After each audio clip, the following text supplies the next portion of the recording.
What's good, Chiefs Kingdom? We are in the final week of the regular season as we got the rivalry, Raiders-Chiefs. Literally, this game means nothing at all. Coming into this game, one thing you wanted to highlight was draft positions. And it's crazy to say with the Kansas City Chiefs because we don't talk about draft positions. When it's the last week of the regular season, typically we still see the backups, but not in this fashion. We're resting them and we're ready for the playoffs in the bye week.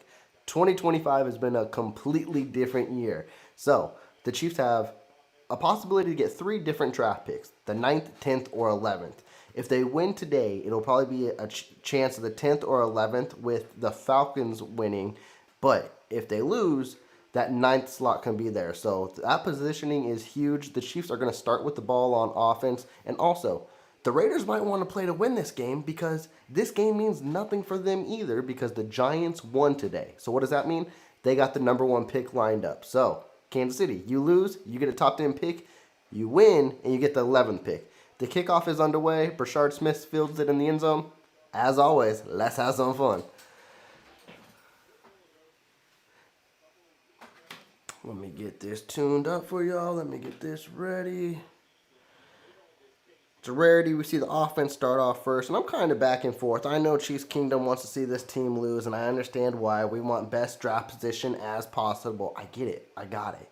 But there's also a part of me that wants to see Chris Oladokun get his first career NFL win. So I'm in between. Honestly, I don't care. Like, I'm just here to watch good football and relax. Chris Oladokun's ready to take the first snap. It's under center. Brashard Smith is your starting running back. He takes the handoff. He'll get 3 yards. That's also going to be a key thing to highlight today as well because if you looked at the injury report, we got some new names on there. Xavier Worthy, Isaiah Pacheco, Trey Smith. They are out. Why is that huge? Well, one thing I like to highlight is Isaiah Pacheco. With him not starting today, I don't really believe Kareem Hunt will get a lot of carries. That also means Dameon Pierce is active. So we're going to see some action there, and we're going to see a lot more of Brashard Smith, who had his first career touchdown last week. It'll be 2nd and 6 for the Chiefs right here. It's a pitch to Brashard Smith. He'll get a couple yards on the pitch. This will bring up 3rd and 5. And one thing a lot of people will indicate here and highlight as well, and that's why I'm wearing the boys jersey, it potentially can be his last game. There's not been no indications. There's been rumors, of course, that this could be it for Travis Kelce. If it is, we will wrap it up at the end and talk about a beautiful career. If not, we will do it all again next year as well. I truthfully don't think this is the end for Travis Kelce. Here comes a 3rd and 4 for the Chiefs. Olendokin is lined up. He's throwing under center. He's scrambling. And he's going to get fucking clobbered with a huge sack. Hey, play that position. I really don't know if the Kansas City Chiefs cannot lose this game because the Raiders are so bad. But the Chiefs have been so bad this year as well when it's come crumbling in December. So who knows? I think the Kansas City Chiefs would have to do everything in their might to lose this game. And right now, that's how you start with a 3 and out.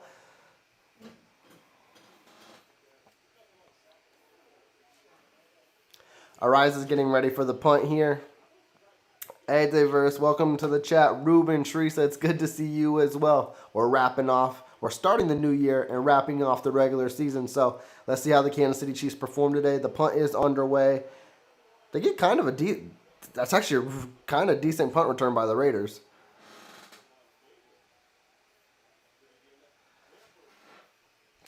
Mr. 100B, it's good to see you. I know it's like a cruel sickness we have here, and I appreciate you joining in with the channel because you know I'm always going to be here to the best of my ability. So at the end of the day, we're just going to have some fun and enjoy some football. And also, the Raiders are going to have a new quarterback out there today as Kenny Pickett will be their starting cornerback as Geno Smith is inactive, which I honestly think that's better for the Raiders if the Raiders wanted to win because Geno Smith has played horrendous this year. Here comes the upcoming 1st and 10 for the Raiders. Kenny Pickett is under center. Their lead back will be Ashton Jenney. Brock Bowers is also out for this game too. It'll be a handoff to Genty. He'll pick up a couple yards. As we highlight the defense today, Mike Pennell is also out. You do have your cornerbacks out as well with Jalen Watson and Trent McDuffie. Again, a guy who had a huge game last week in Christian Fulton is someone we're going to highlight here because if he has another big game, this can be huge implications for the Kansas City Chiefs going into this offseason on what is this cornerback room going to look like. Jalen Watson's a free agent, and we've heard the Trent McDuffie rumors come along. So best believe if the Chiefs want to upgrade this pass rush, they're going to have to get cheaper in certain positions, and that's a pick by Chamari Connors. Are you fucking shitting me? The guy we've been bagging on all year, he's like, hey, I'm going to make a play here. Whoa. All right, Connors, I'll give you your credit where it's due. But yeah, like I was discussing before Jamari Connors made a beautiful interception was if we want to upgrade certain positions, some positions are going to have to take hit, and that can be the cornerback room. Like, I don't know if they'll re-sign Watson. I don't know if they'll trade McDuffie. If Fulton plays good, can he be your cornerback too? You still got Noah Williams out there. Chamari Connors, we're not gonna go there. Like, one good play doesn't erase the last 17 weeks. But yeah.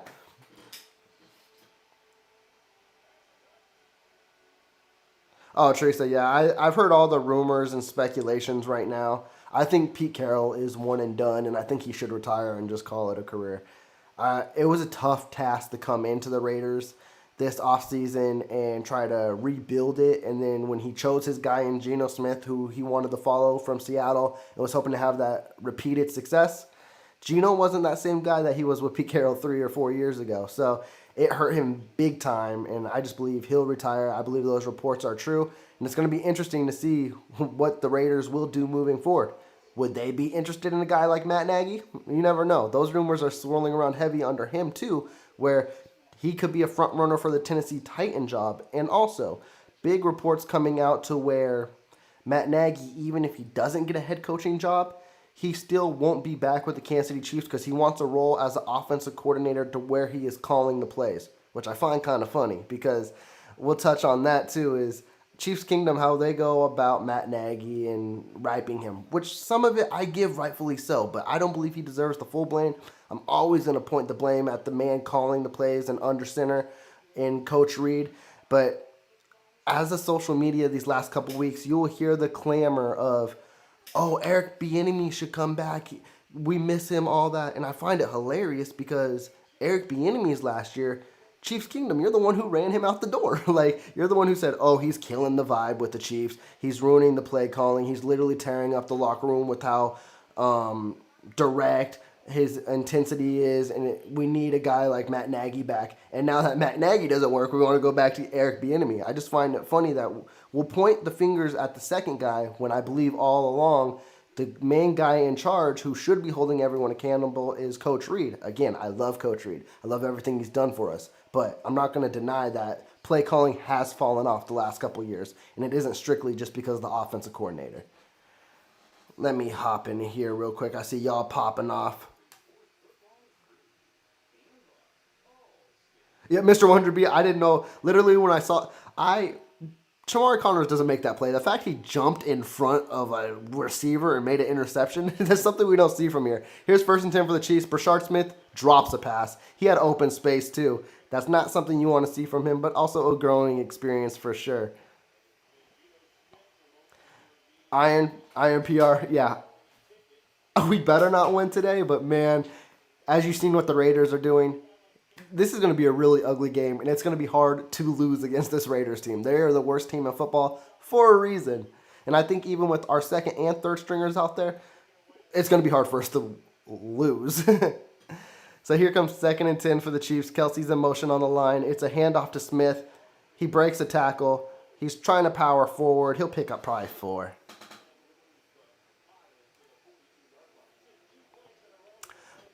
Ruben, yes. Myles Garrett did break the sack record today. Everyone's saying it's a fake record because it took him 17 games. If people want to get so particular with that, he's had less snaps than both Strahan and, why am I drawing a blank? And TJ Watt to get there. So it depends on what people say. I think it's a cool record to be broken by Myles Garrett, and he deserves all of it.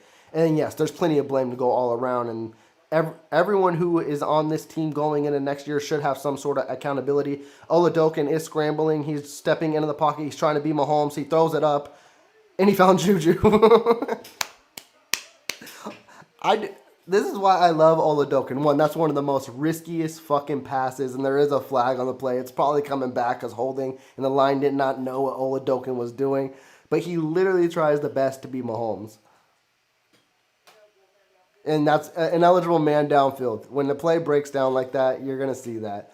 But going back to what you mentioned, Ruben, yeah.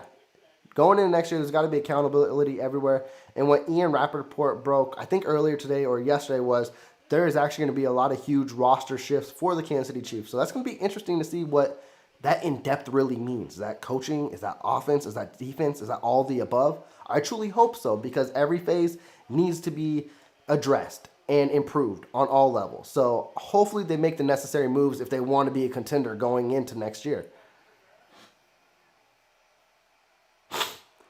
All right, here comes 3rd and 11 for the Chiefs. Kareem Hunt is in the game for the first time. Oladokin, he's looking deep. He's going deep. He's taking his shot, and he should have been a pick. But, hey, I get it. Hey, Hollywood Brown, he's playing today. He's got a lot of incentives on the line. He needs 100 yards. He needs a touchdown. If he gets certain receptions, he can literally make $1 million today. So best believe they're going to force feed him. But Chiefs 3 and out there.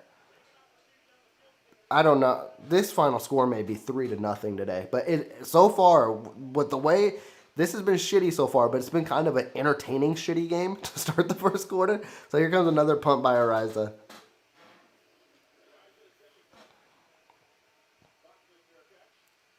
Oh! Is that Knowles? If Knowles was there, and again, another aspect of the shittiness, the Raiders muffed the punt and the Chiefs weren't paying attention. They could have literally filled that at the 3 if they wanted to. He just wasn't looking. And I don't know why the Raiders player even tried to field that.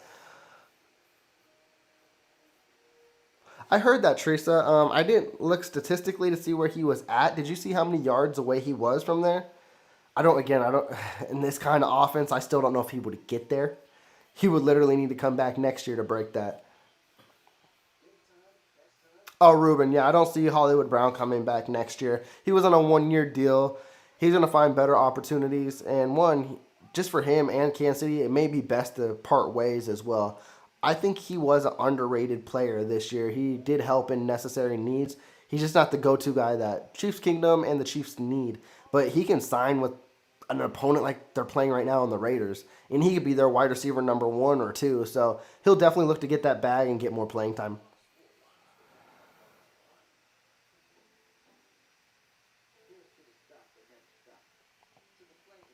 Oh, was it?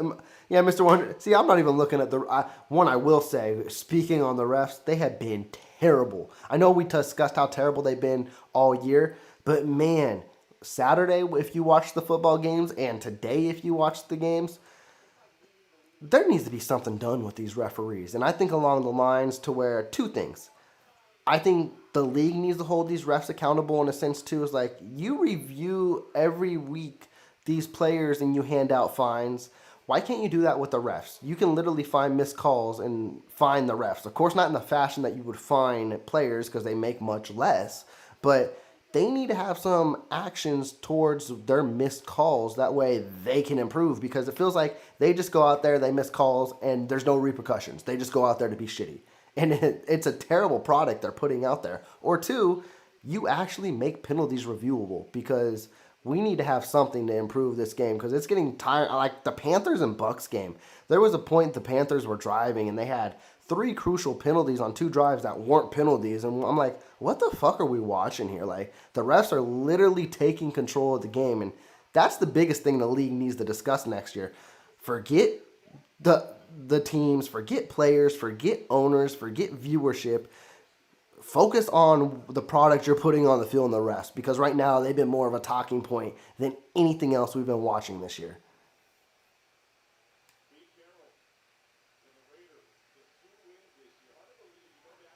Let's go. So Teresa, yeah, he does have a chance at 13,000 today, but man, I mean, you've seen the game we're watching. I don't know if he can even get a catch today. I hope he can.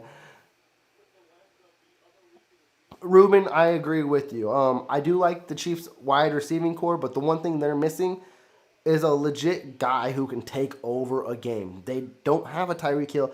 Travis Kelsey can't even take over a game no more. I like Rasheed Rice. I like Worthy. I like the potential they have, but they can't take over a game. And that's something this offense is genuinely missing, and it's something they need. Or even a running back that can take over a game. I don't care. They need a true playmaker to support. I thought that was about to be a safety. It wasn't. The good tackle by Noel Williams. This will bring up 3rd and 7. But they need a guy that Mahomes can't just be the only one to keep taking over a game. And specifically, when he comes back next year, he won't be 100% recovered. So you need another playmaker to help support him.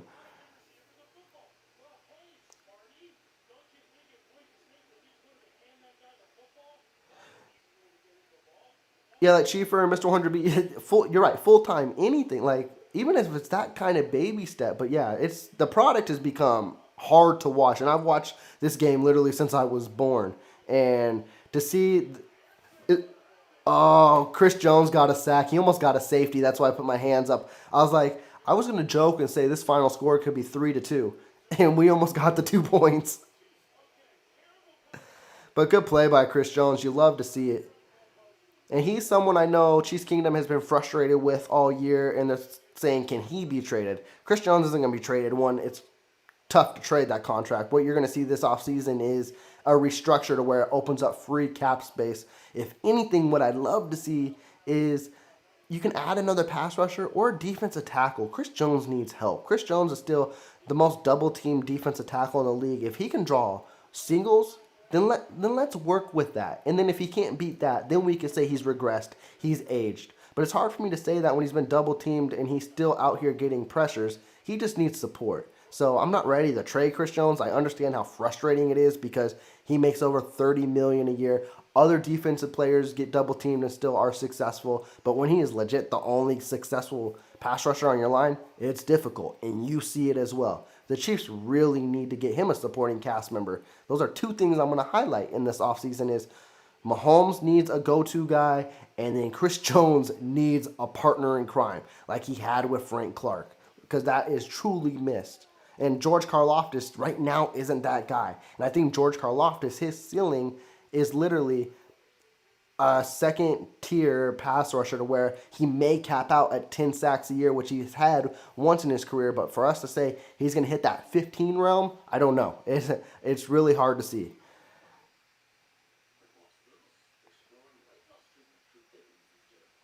Yeah, Ruben, like I mentioned, Rice can be a good complementary to like what Cincinnati or any of these best teams have, where they have a Jamar Chase and a T. Higgins.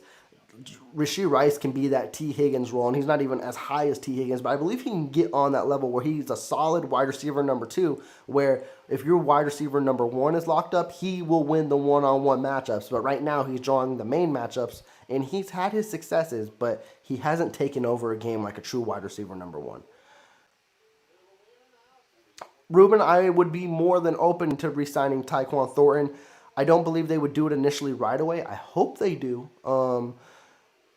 I think he would hit the market, and then the Chiefs would then work there. And also, it depends on what Tyquan Thornton wants, too, because to start the year and in preseason, his name was hugely hyped, a huge name, and he delivered, and he was making plays. And then when it got to the midseason, the Chiefs weren't putting him on the field. So Tyquan Thornton could be looking at this and be like, I want to go to a destination when they're actually going to play me. This isn't all about money to me. I'm still a young guy. I can still make a name for myself. So it's going to be money, and can he play? And if the Chiefs can't show him that we're going to put you on the field, I can see a situation where Tyquan Thornton leaves. Also, too, I don't think Tyquan Thornton is going to cost much. But again, it's going to be about playing time. Yeah, Charles Omenihu has been a huge disappointment this year. Definitely the Chiefs, a frustration of mine, which I hate that they did, and I knew when they did it in the offseason when it happened, was why? Like, they depend on these old, familiar vets that know the system, that they'll bounce back. None of that happened this year. Literally. They thought that with Isaiah Pacheco. They thought that with Charles Omenihu. They thought that with a lot of players they re-signed on these one-year deals, and they've all been missed. Oladokin is set back to pass. Quick pass to Brashard Smith. And Brashard Smith drops another short pass, but that was a little low. They're targeting Brashard Smith a lot. He hasn't made a lot of plays out of it, though. He's going to get a heavy workload today by the looks of it. But yeah, it's like they need to sign, I don't even give a fuck if it's a rotational pass rusher. Someone who can cause a presence on this line. And also, too, I want to see growth from the coaching staff, whether that be Spags or Reed. Get out of this familiarity. We know what kind of pass rusher Spags likes, or DBs, and it typically doesn't get a lot of sacks or turnovers. I need playmakers, and I need them to realize that as well. Quick pass to Juju, he'll pick up 7. And same on the offensive side of the ball. The Chiefs are typically this team when focused on receivers. It's a smaller, slender, set speed guy. Get a big physical guy and actually play him and see what the fuck happens. Like, I'm tired of sticking to one thing, and now the whole league is caught up and seen it, and now we're fucking going to be 6-10, 6-11. Like, it's inexcusable. That should never happen. Make the correct adjustments for sure. Here comes a 3rd and 3 for the Chiefs. Let me get into this 3rd and 3, and then Mr. 100B, I see your comment next. I don't want to miss that. Kelsey's in motion. It'll be a handoff to Brashard Smith. He'll bust it outside. He'll pick up the first. Good play. He's powering through. It's been really impressive what he's done so far today. On the running game, receiving game has been a little underwhelming because he hasn't been able to make those catches. Yes, Mr. 100B, I do agree with that too. You're right. Rashee Rice hasn't played a full season, whether it be injury, suspension, you name it. Things have always derailed that, and hopefully next year that's a different story. But I do believe he needs a good sidekick as well, because I don't think he's a wide receiver 1 at this. I do believe he can get to that like bottom tier wide receiver 1 range. Here's a handoff to Smith. He breaks it outside. What a run by Brashard Smith. That's 12 yards. He can be a bottom tier wide receiver number 1 guy, but kind of like what you had with Tyreek and Kelsey. That was a dynamic duo to where if someone stopped Rice, if someone stopped Hill, you knew it'd be Kelsey. If someone stopped Kelsey, you knew it would be Hill. If someone stops Rice, who the fuck you got? And that's really what the Chiefs need. They need more opportunities. And I don't know if Xavier Worthy is that guy. He's another one where injuries derailed this season too. But he ended last year so strong, and you would have thought it would have picked up from time to time, and it just didn't, unfortunately, this year. And he's another guy who I don't know if injuries kept him out of this game. I would have had him playing today. He needs every rep he can get, and he's inactive too.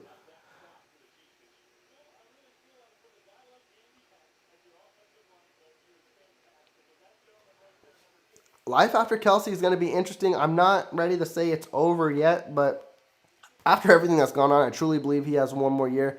But if he doesn't, they'll have to assess it, and they'll have to make it work for sure. All right, here comes 2nd and 8 for the Chiefs. They've been running heavy today with Brashard Smith, so they're seeing what they got with him. This will be a dart that was sailed. He targeted Jalen Royals, so there's that. Ruben, I do like Baines, the pass rusher out of Miami. He had a phenomenal game this week. If somehow, some way he can be there for the Chiefs, I think he's going to be picked really, really early. And that's why this game is going to be so huge, because the Chiefs can either be the 9th pick or the 11th pick. And that doesn't seem so crucial. But man, in this draft where there's not so many elite players in it on the top of the draft, those 2 picks are huge. So they need an elite pass rusher. One guy I'm going to highlight, let's talk about it after this 3rd and 8. It looks like the Raiders jumped. There's no flag, though. Quick pass to Kareem Hunt. He'll pick up 4, and I believe we'll see Bucker right here. But a guy I want to highlight, who I don't believe Chiefs Kingdom is highlighting at all, is the defensive tackle out of Clemson, Peter Woods.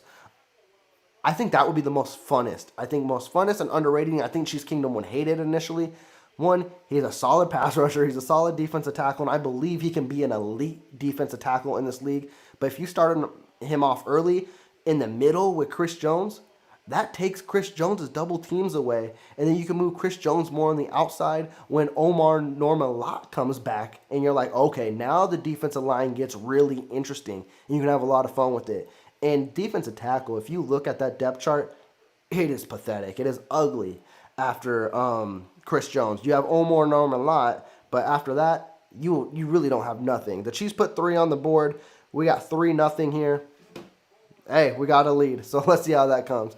But for the last couple years, I have been mentioning with you guys that defensive tackle has been my number one need, and we see it year in and year out. And the Chiefs address it in the most pitiful ways, whether it's trading for Derek Nottie, releasing then signing Mike Pennell. They don't ever truly get a good supporting member for Chris Jones. And I think that's something that needs to be addressed more than pass rusher, because one, an elite defense tackle who's a pass rusher is better than an edge to me. That's my opinion, but that's what I truly believe. And then you can also sign a guy to a cheaper rotational where you then have George Karlaftis and whoever you sign in, then with Chris Jones and Peter Woods, that defensive line already takes a huge jump. And then if you have an elite defensive line, I don't give a fuck who you put in the secondary, because pressure makes underthrown balls, and that makes every secondary look good to where they can make a play on a football. Right now, we don't have a good defensive line, and it puts our cornerback susceptible. There we go. This big word struggling on today. To make a play, and then we see him get burned, and it's typically over the middle, because then Spags is playing linebackers in coverage, and our linebackers aren't good in coverage, i.e. Nick Bolton. Drew Tranquil typically is good, but this year we've seen a little decline, and also discussion if he can be a cap casualty too. If he's cut, and then Leo Chanel is then a free agent, and he might not re-sign, which I love Leo Chanel. But I want Leo Chanel to get more playing time, so that means I want Leo Chanel to do what's best for him. And I believe he has the potential to be the best linebacker on our team, but we don't put him on the field. So why be on this team then if I was Leo Chanel? I got all this talent in the world. I am going to make a good contract, and I'm going to sign with a team who will play me. Do you, Leo Chanel, because you deserve it. I guarantee you, if he leaves and signs with the team, Leo Chanel is going to become a name, and it's going to be utterly hurtful to all Chiefs Kingdom, because we see the talent he brings, and he's not an every down backer, is truly disgusting in my, I believe he's better than Nick Bolton. I believe he's better than Drew Tranquil, and I believe he's better than Bossa. And Bossa would be the guy who would be replacing Drew Tranquil if Drew Tranquil does become a casualty. So this defense could take so many interesting turns to where we don't even know what's going on, literally, because the Chiefs right now are over $50 million on the cap, which truly is like, uh-oh, what are we going to do this offseason? But it doesn't mean much, because they can do a lot to where they can actually have $50 to $60 million in cap space before free agency too. So don't get too intimidated by how much in the hole they are right now. because they can, of course, restructure a few big names, and then you cut guys like Jawan Taylor, Mike Dana, Drew Tranquil, Christian Fulton, you name it, whatever they feel is best. They can open up that cap space to make this team better. So don't get too intimidated by that, but they need to make the right, precise move this offseason, which they haven't done the last 2 years. Oh, and then we're talking about this game right here. Oh, we have the Chargers and Broncos and Trey Lance. Herbert's not playing today? Well, that kind of sucks. I kind of wanted the Chargers to beat the Broncos, but with Trey Lance playing, the Broncos are going to clinch that top seed. That's unfortunate. I didn't want to see them get the top seed. But that was just a pick six. They'll go up 10-0. Here comes 1st and 10 for the Raiders on the 31. Pickett, he's actually going to roll out here. Going deep. Good play by Fulton. Fulton looked like he was out of position, but he just stuck his hand up there. And those are the kind of plays the Kansas City Chiefs organization and Brett Veach and Coach Reed, Spags, are going to be looking at. Can he be playing like this? And he looked out of position, but all he had to do was get his hand up there. It's literally going to be a decision between him in the month of January. Is it going to be Fulton or is it going to be Jalen Watson? Fulton is your cheaper guy, but Jalen Watson has been more proven with this organization, and he deserves a payday too. So if the Chiefs go the cheap route, they'll stick with Fulton. If they go, basically they want to pay a guy, they'll go Jalen Watson, and then that'll raise another flag to where, are we trading Trent McDuffie now? Because you need more draft picks. I think they only have 6 right now. You can get a couple more draft picks in that, because I love Trent McDuffie. I love everything Trent McDuffie is about. But with the games he has missed this year, I don't see much difference with him out on the field. Oh, Jerry Tillery should have had a sack there. Kenny Pickett looking, but then he's going to run. Tackle by Noel Williams to pick up first. But again, Trent McDuffie is not that game changer to me. And that's the hard thing I had to swallow too. As much as I love Trent McDuffie, this offseason is going to be his highest value to where you can get the most for him. So you might as well get it to improve this team. Kind of like what you did with Tyreek Hill. Tyreek Hill, of course, is going to garner more picks, of course. But in a team that is quote-unquote rebuilding and needs to reassess everything, you need to get more picks. And when you only have 6, Trent McDuffie can get you 8. Or even at that, you can trade player for player to where that can get interesting too. To where, do you want a legit wide receiver? To where, ooh, Noel Williams on the cornerback blitz just laid the fuck out of Kenny Pickett. And Kenny Pickett did not see him at all. Good Lord. I'm over here trying to get my thoughts. And for a game that's supposed to be shitty, they're making plays out here today. What was I saying? Trent McDuffie. A player-for-player trade. Again, we've heard speculation. I'm going to go on a higher level here, but Trent McDuffie is an asset of a second-round, low-end first-round pick. So what if a team like the Eagles, Christian Fulton almost had an intercept? What are we doing? Guys, the day I actually want to talk football in the future with you guys, the Chiefs are playing football today. I don't know what's going on here. I can't even get a thought out. But player for player, Trent McDuffie would be, to me, a high second, first-round pick. Now, again, it can be a debate, argument, whatever, but that's just how I value him. If you did a player-for-player trade, you could literally trade like an A.J. Brown straight up for a Trent McDuffie. That would be your legit wide receiver number 1. You then draft a cornerback, do what you need to do, tackle him, yeah, and go from there. But they can literally trade or get more draft picks with the value of Trent McDuffie. So the Chiefs have an interesting domino in place with Trent McDuffie on what they can do. And of course, contracts and things get really interesting from that aspect too. So I'm not going to go in that depth because I haven't done that research yet, but that's how I view it.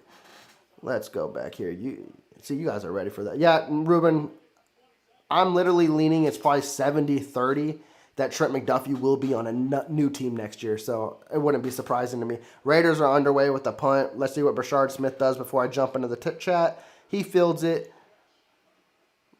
He takes it about to the 20. Not a bad return at all. Yeah, Ruben, Tree says Fulton has proven he can be a baller on this team.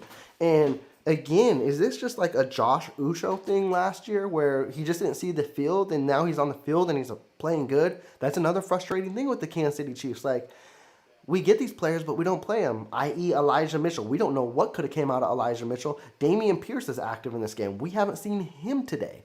Like, come on. I want to. You sign players, play them. Fulton, he's literally missed the whole year, but he was injured at the early portion of the year, and he could have been out there. You paid him, and now you wait until you're out to play him, and he's showing, hey, I got skills. Like, it just doesn't make sense how the Kansas City Chiefs approach this year. Mr. 100B, let's see what you got for me. I think the Chiefs are D. I think Mr. 100B, you addressed all the needs and addressed it. I see how you have it. It's either defense and or defensive tackle. I do agree. I would address that because that's crucial, and then go your wide receiver number one, and then cornerback two is definitely a need, but it's one I'm less concerned with because we've seen Veach literally. If there's one thing I know Brett Veach knows how to do, it's find a cornerback. Like, he does it every year, and it's either in the first round with McDuffie or it's in the seventh round with Jalen Watson. So it's the least of my concerns, but definitely another body would need to be added to the room. And then a linebacker you definitely need if you have the potential on losing Tranquil and Leo Chanel. So that's going to be an interesting aspect where a lot of people in Chiefs Kingdom aren't talking about drafting a linebacker early, but it could be huge because that may be a need. Diverse. Will Kareem Hunt be back? I don't believe so. I would lean on the no. Now, this is going to rub a lot of Chiefs Kingdom the wrong way. I would view Kareem Hunt this year as I viewed Jerick McKinnon his last year in Kansas City, where everyone wanted him back, but he didn't come back because of age. What I would view the Kansas City Chiefs roster in the running back room to look like next year is you get an RB1. To me, let's just go off my fantasy on how I view this roster. You get an RB run. I would, in particular, sign Kenneth Walker in free agency over Breece Hall. If you get either or, I'm happy. But I like Kenneth Walker a lot. He runs over people. He's excellent in the receiving game. And I believe the Seahawks aren't going to do nothing with him because they've been leaning more on Zach Charbonnet. But even in limited carries, as you saw last night with Kenneth Walker, he still almost got 100 yards. But Zach Charbonnet outsnapped him.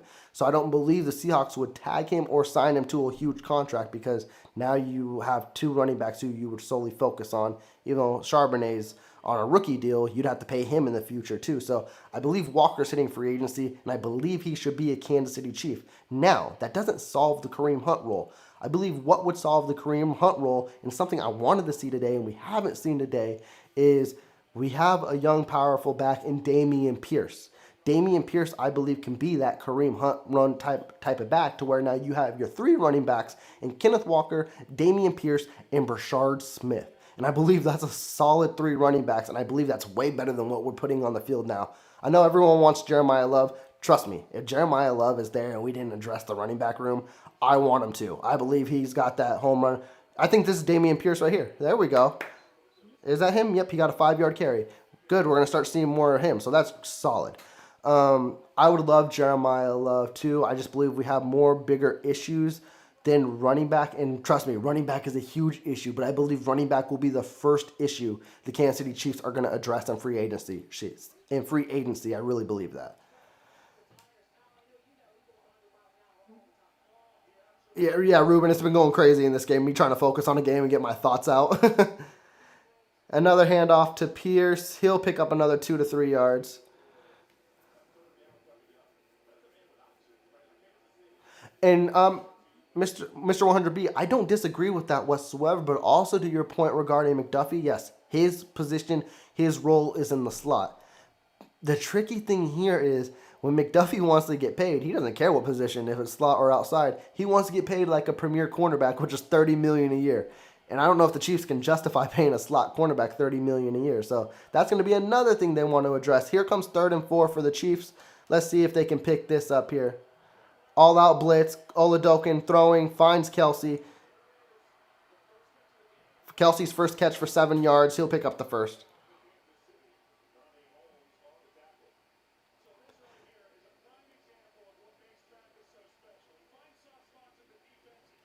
I'm trying to catch up the comment. You guys are going in today. I see. Okay.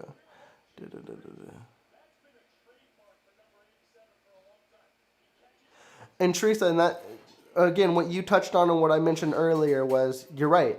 It was a stubbornness and also the cockiness as well. It's worked so much for Brett Veach in the past to where I'm good at signing. Here's a handoff to Pierce. He bulldozed. See, that's the thing with Pierce too. Nothing sexy, nothing crazy there. But you see how he bulldozes and moves forward for a couple yards? That's exactly what Kareem Hunt does too. I literally think Pierce can be that Kareem Hunt role next year. So a younger guy, you have him established there. I think that works. But going back to what you mentioned, Teresa, is God damn it. Losing thoughts left and right. We'll get these two brain cells to click in here shortly. But yes, going back to the coaching staff, there it is. Brett Veach got away for the last 4 or 5 years of, I can sign these players to 1-year deals, cheap deals, veteran players, and have them ball out. And it was working. Like Justin Watson, your Charles Omenihu, stuff like that early on. Those 1-year deals were working. It caught up with him this year. All the 1-year deals he signed, which I'm excited to make that video too, to go back on it and show everyone how terrible last offseason was and why the Kansas City Chiefs are where they are at, because it bit Brett Veach in the ass, and he can't do that again next year. You actually got to dive in, sign some contract extensions, sign some long-term deals with new players, because these 1-year deals didn't work for you. And unfortunate, but it happened. I.e. Elijah Mitchell, i.e. Christian Fulton. He's playing good these last 2 games. That doesn't erase that you didn't play in the last 15, though, and things like that. Or even your 2-year contract with Jalen Moore. Let's not forget, the Kansas City Chiefs got lucky that Simmons fell in their lap, because if Simmons doesn't fall in their lap, Jalen Moore's your left tackle, and that was all Brett Veach. So just remember that too. He had a scapegoat with Simmons, but if Simmons isn't drafted by the Chiefs or drafted earlier because he didn't have an injury, Jalen Moore's your left tackle, and then we have even bigger holes to fill. So these little contracts in the offseason, it can't happen again. Not saying you can't sign them, but that can't be your main priorities. Like, who can I get on a budget? No, it needs to be who's the best player and who fills your holes, and go after them and make a way. Literally, that has to be the thing.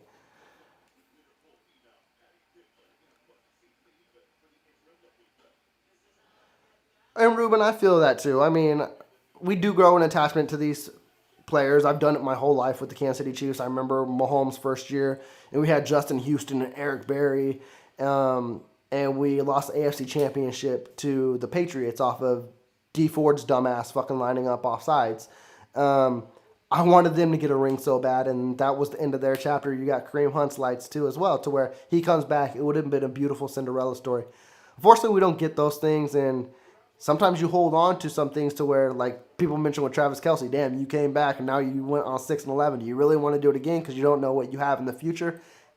The NFL is so interesting because it's a year in, year out thing. You could be at the top of your game, and then you could be at the lowest of lows, as we've seen this year with this team.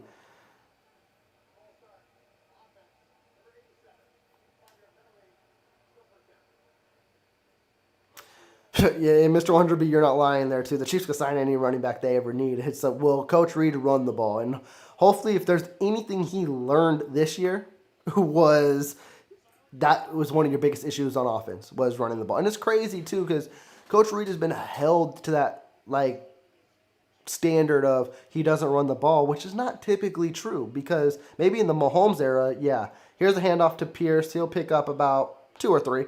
Not typically true, because he had the likes of Deuce Staley, LaShawn McCoy, Brian Westbrook. He even helped elevate Jamal Charles too. If you give Andy Reid an elite back, he knows what to do with them. Even Kareem Hunt, his rookie year, he was going off. But he doesn't have that talent there. And it's like, I know I don't have shit in my running back room, so I'm not using it. And that's frustrating. Here comes 3rd and 11 for the Chiefs. Let's see what Oladokin can do here. He's got all day to throw. Quick pass to Noah Gray. He'll pick up 5 or 6. He won't get the first down. Noah Gray has also been very underwhelming, too, for whatever reason. A guy who doesn't drop passes, dropped a lot of passes this year. Before this year, he didn't have a drop. And then this year, he had like 5, which is crazy. Yeah, Ruben, that's just the thing with the NFL. It's like, that's why when it comes to us as fans or even the players as well, it's like you got to cherish every moment you get with it because it can be over in such an instant. Ariza's punt's underway. It's fielded. Josh Williams misses the tackle. I believe that's... Who is that? Who the fuck is that made the tackle? See, we got players out here, I don't even know their name. Yeah, Kenneth Walker would be my running back of choice from the Seattle Seahawks. I know a lot of people mention draft Jeremiah Love or Breece Hall. Solid choice. I love them. But I think Kenneth Walker will be such an underrated back too, which, yes, you'd have to pay money, but the thing is, like, running backs don't cost that much. So what, you pay 10 to 13 million? I'm fine with that. For 3 years, I'm fine with that. At least you got a guy, and that's going to be huge. That's why I believe the Kansas City Chiefs going into next year, their main priority will be running back over defensive end and defensive tackle. I still do think defensive end and defensive tackle is like a 1B and up there, but they want to get RB1 solved because QB1 and Patrick Mahomes, you don't know when he's at full strength. Yes, I do believe he'll be on the field week 1, but will he look like Patrick Mahomes? I don't know. Definitely if you're putting this kind of shit on the field, I don't think so. So you need to give him a solid running back. And I think that's what's going to force Brett Veach and Andy Reid's hand as well. It's like, okay, it may take a little time for Mahomes to look like Patrick Mahomes, so we need to have a supporting cast for him. Let's start in the running back room to where we know we have a guy out there that can have 20 to 25 touches. I'm not saying carries, I'm saying touches, because screen passes are huge in Andy Reid's offense, and that's something that Kenneth Walker excels with, as well as Breece Hall and Jeremiah Love. So pick your poison there, but you need a back who can exceed in all those to where life isn't so tough for Patrick Mahomes when he comes back week 1. He's like, oh, fuck, I got to go out here and fucking throw 40 passes and lose the game because he shouldn't have to feel that pressure either. Yeah, Westbrook was a dog.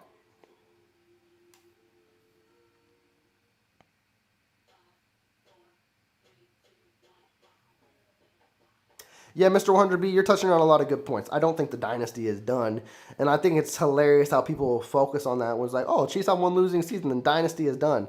Shit, the Patriots, even though they made the playoffs, they didn't go to the Super Bowl or win a Super Bowl in 10 years, and we didn't call their dynasty done.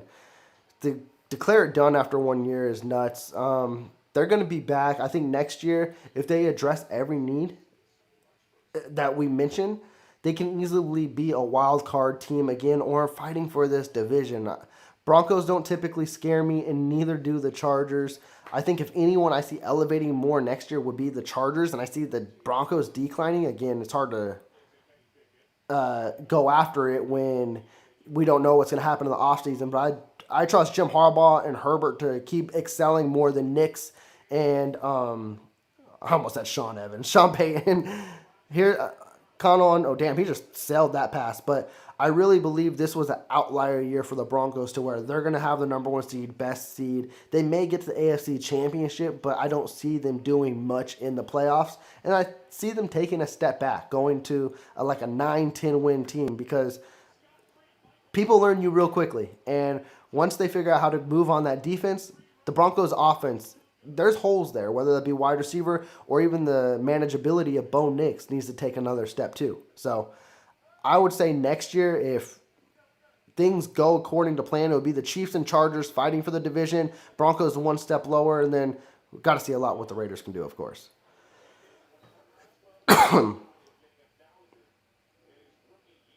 Yeah, literally, Ruben.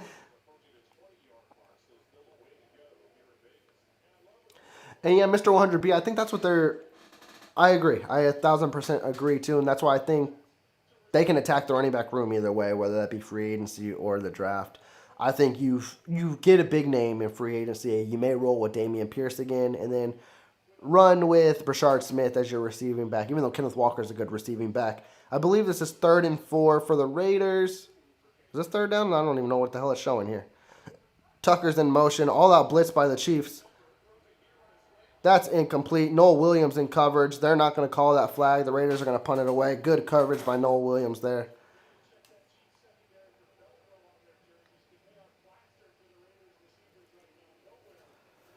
I haven't really seen much of him today, Diverse, besides that one catch for Kelsey. It's kind of interesting when you're playing with all backups and it's not your team. That your number one guys you're typically out with. So it got to be a different feeling for Kelsey out there too. I don't think it indicates anything. It's just a new adjustment. Oh, the Raiders went for the fake and they didn't get it.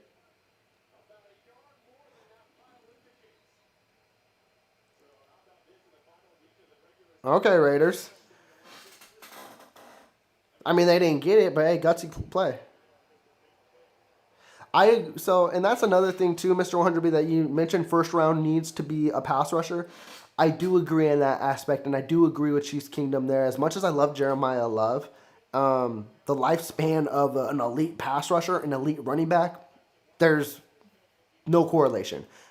Elite pass rusher is going to outlive a running back.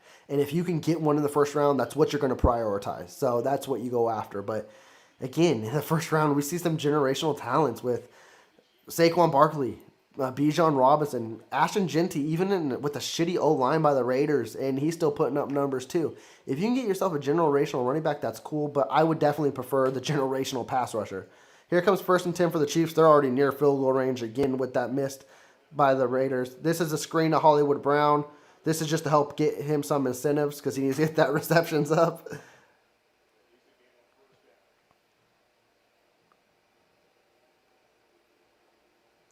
And Teresa, yeah, I agree too. The Chiefs definitely needed a bad year, unfortunately, and we all knew. Well, I think we all could see it from last year that, let's not forget, last year was so fucking difficult. Yeah, we made the Super Bowl, and that was cool and all. But we won 11 one-score games. Imagine if those games went the other way and there were losses. Like, that's literally your first bad year. And then teams adjusted and like, oh, this is how you beat the Kansas City Chiefs. So now you're looking at it this year. So I think a lot of that got into the coaching and management's heads like, oh, we could beat anyone any way we want. Oh, man, Brashard Smith was wide open, and that's a fumble. And that's the Raiders' ball. This is an ugly game. All the Dokin's playing like shit. And that's weird because he played really good against the Broncos. He had Brashard Smith wide open in the flat, and he just did not turn his head. And then when he turned his head, he tried to throw it, and then he fumbled.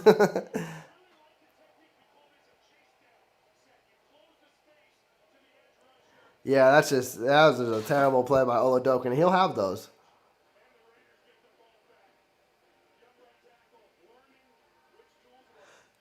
Yeah, Teresa, kind of touching on wait, Mahomes is still the best quarterback in the league. There's no questions about that. There's no ifs, ands, or buts. But with that too, he needs the talent around him to show his skill set. We can't keep just trotting out everything we trot out there, and that's where management and coaches need to be a huge asset for Mahomes because I believe early in Mahomes' year in his career, it was a 50-50 give or take, if not more, that Andy Reid was supporting Patrick Mahomes and helped him grow to where Mahomes was clearly on his shoulders and he gained a lot from Coach Reid.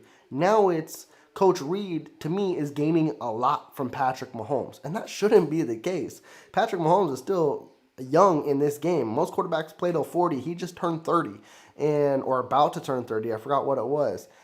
And the fact we don't have a give or take, you just have a coach who says, I got a superstar quarterback, just go make a play, is kind of insane to me at this point. You need to support him because if you don't, injuries are going to stockpile up, losses are going to stockpile up, and then there's going to be a time to where Mahomes may not even want to be on this team because you're not doing enough to keep him on this team. So this offseason, we need to see those pieces fall in place.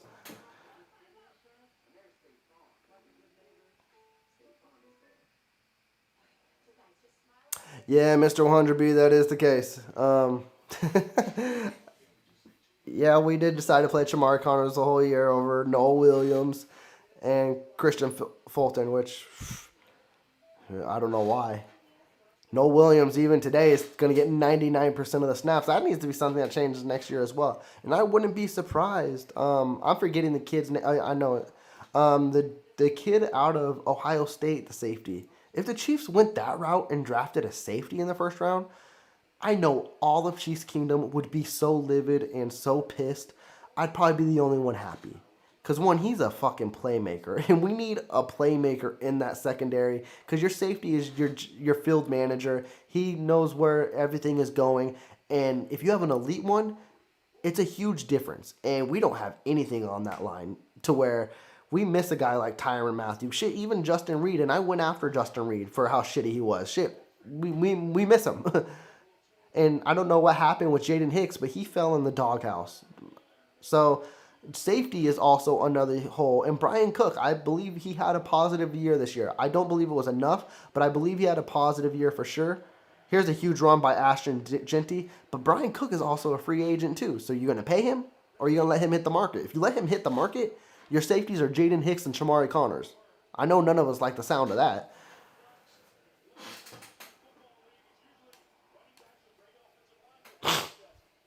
That was a face mask, but it got away with it. Genty ran for 12 yards there.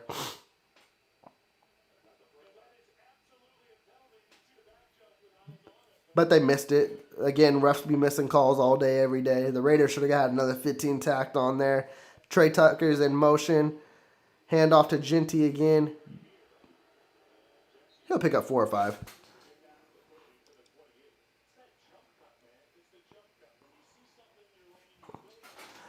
And yeah, Ruben, when you mentioned too, yeah, that did happen with Brady. Brady also had the benefit of having elite defenses for a majority of his career. And so did Mahomes. Mahomes, the last few years, has had a really good, stellar defense. But what you saw when that defense took a hit and fell off, this team in whole took a fall too. So, again, you need a good supporting cast all the way around. Here comes 2nd and 6 for the Raiders. Handoff to Genty. That was a nice jump cut by Genty. He'll make it 3rd and 1.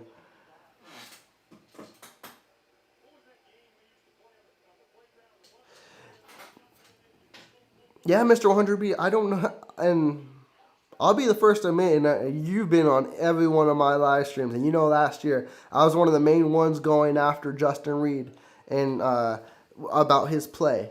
And I was excited when he got released because I thought Jaden Hicks would fill that role and be better than him at that role.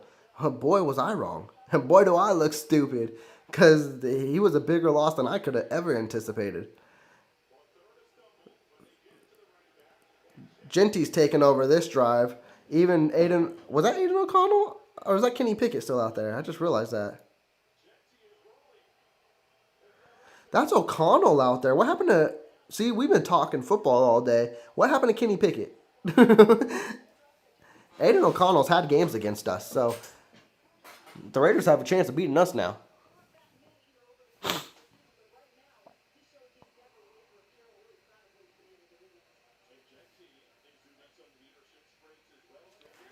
All right, here comes 1st and 10 for the Raiders.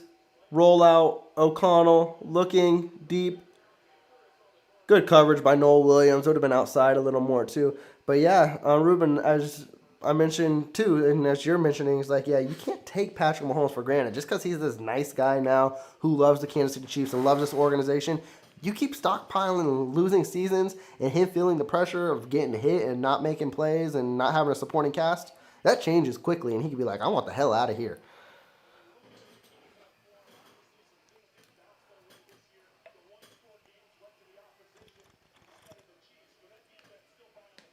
Hand off to Genty. He'll pick up 3 or 4. This will bring up 3rd and like 6.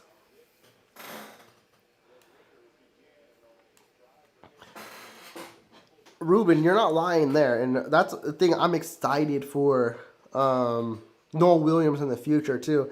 It's his rookie season, so he's adjusting to the game, and he's adjusting to it fairly well.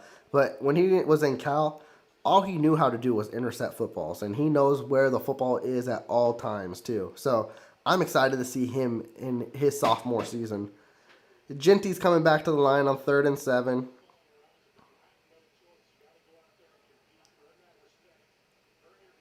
O'Connell has all day to throw. He'll find Myers. Yeah, but Myers only going to pick up 2 or 3. We're going to be headed for a field goal here to tie this bad boy up.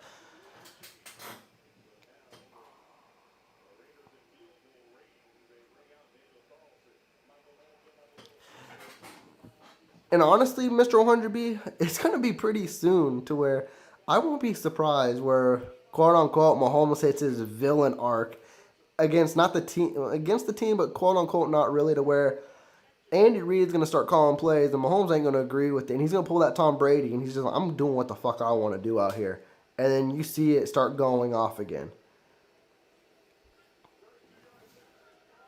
Carlson's field goal is good.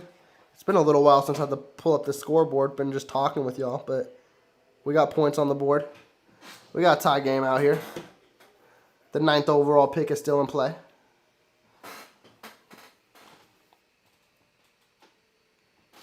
And that's the thing with the Kansas City Chiefs. I truly believe that we'll have a new offensive coordinator this year, which will be huge.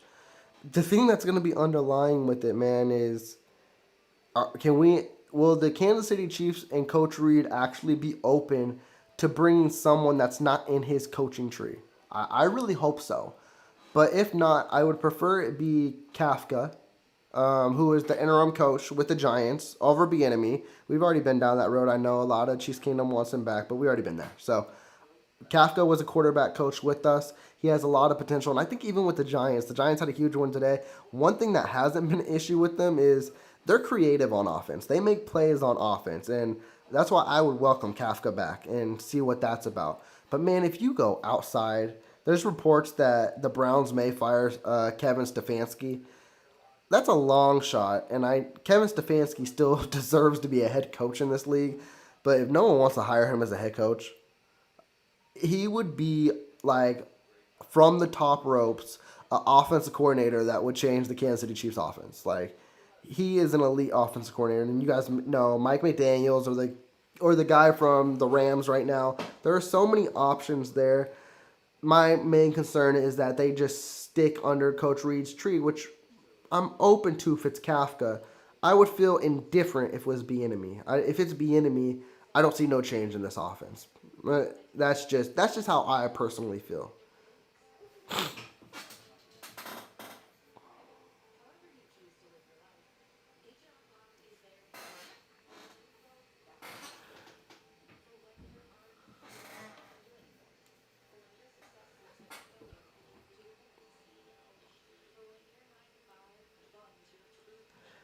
Yeah, Ruben, that's the thing. You got to keep quarterback one happy. You don't keep him happy, it's going to be interesting. And I think it takes a lot to piss him off, don't get me wrong, unless it's on the football field and he's losing. But he'll do anything for this organization, but there's going to be a time where this organization needs to support him, and that may need to be this offseason. So when Ian Rappaport and Tom Pelissero mentioned there's going to be huge roster adjustments for the Kansas City Chiefs, there really needs to be. And I'm not talking these minor things. There needs to be huge things coming for the Kansas City Chiefs in 2026.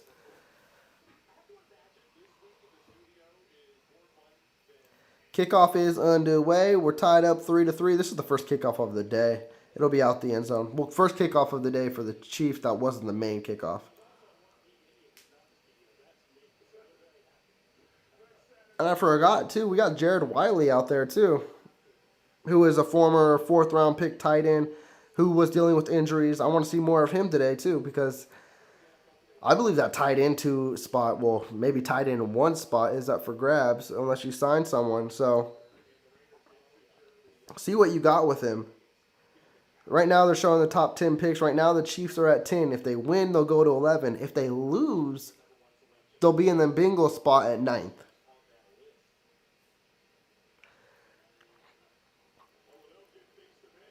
Roll out. Oladokin, man. He ain't playing good today. That was a deflected pass. It's crazy because he looked decent against one of the best defenses in the league on Christmas. He may have. I get he has more tape on him, so Raiders are going after him.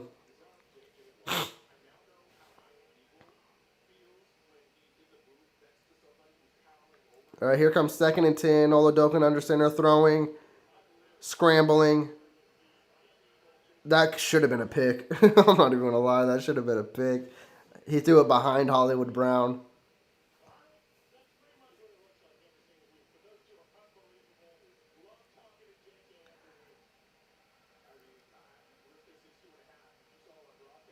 And another thing we'll discuss too, which Would have been crucial. Right now, it's not looking in that direction, too. The Chiefs are going to have to find a solid QB2 next year. I said if Chris Oladokun could end this year off strong, he would have potential to be quarterback 2. Right now, it's not looking too promising. And you know, Andy Reid loves his veteran quarterbacks, and we don't know what's going on with Mahomes. Quick pass to Kareem Hunt. Kareem Hunt's going to pick 3 or 4. That'll be another 3 and out for the Chiefs. Yeah, and there are interesting names out there. You got guys like Malik Willis, Jimmy G. Those you can bring back Gardner Minshew. There's good veteran presence out there. Chris Oladokun right now is not fitting that card. Last week I thought, he may be a good QB2. Right now, he ain't playing good ball. Chiefs punt is almost underway here.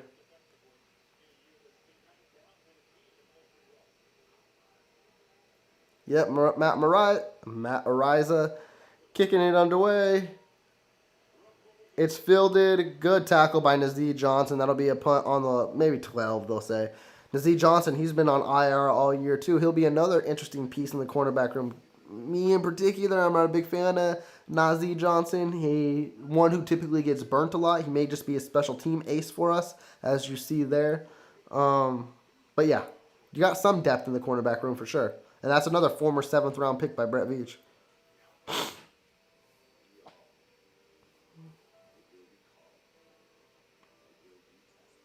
Yeah, Ruben 6-10, tough year. Probably gonna be 6-11 at this point. A year none of us could anticipate. That's for sure.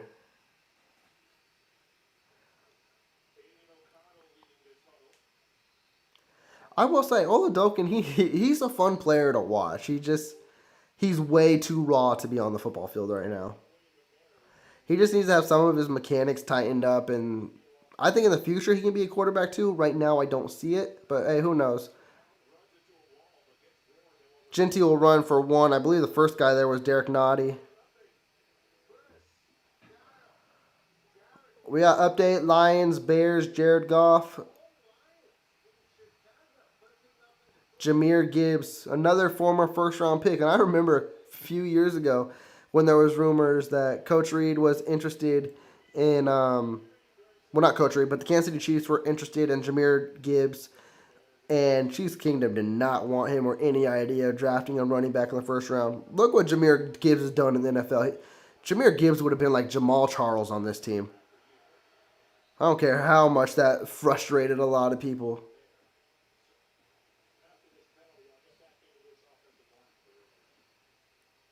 I'm just one of the rare breeds where I don't care if you draft a running back in the first round. If he's the best player available and he can elevate this team, then so be it. Do what you need to have be done. Everyone's stuck in, oh my God, they draft Clyde Edwards-Helaire over Jonathan Taylor. Yeah, it's a mistake. Doesn't mean the mistake should detour the next 10 to 20 years of this team. If there's a running back that's elite out there and you want him, get him.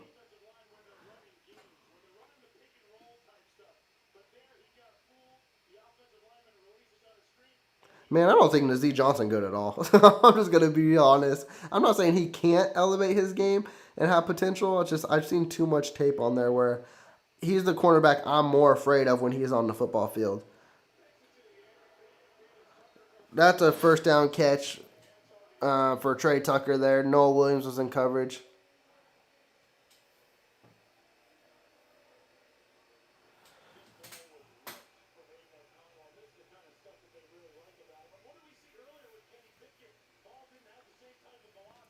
Yeah, Mr. 100B. Christian Fulton, I don't think saw that fly over Trey Tucker and went to go lay his ass out. That was a medicine ball by O'Connell. You're right. It would save so much money to have Oladokun as your QB too, but it's like you said, it's such a risky game because for whatever reason, if Mahomes can't play the first few weeks, you can literally chalk those up to L's, unless Oladokun does take a jump. I mean, again, that's another factor in this too. With Mahomes probably missing everything off season, like Oladokun would get those first team reps, training camp, preseason, so the opportunity would be there for him to mature if they did go that route. So can't take that away from him, but it's such a risky play.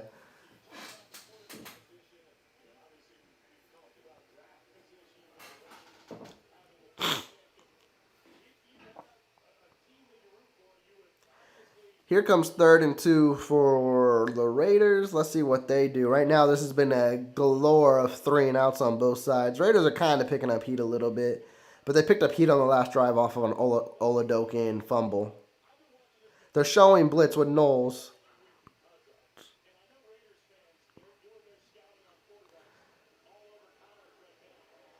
Ooh, that would have been a hell of a catch. Actually, he probably ended up being injured, unfortunately. But Tyler Lockett, a veteran, this is someone who you don't want to see hurt here because he's towards the back end of his career. But Fulton was in coverage.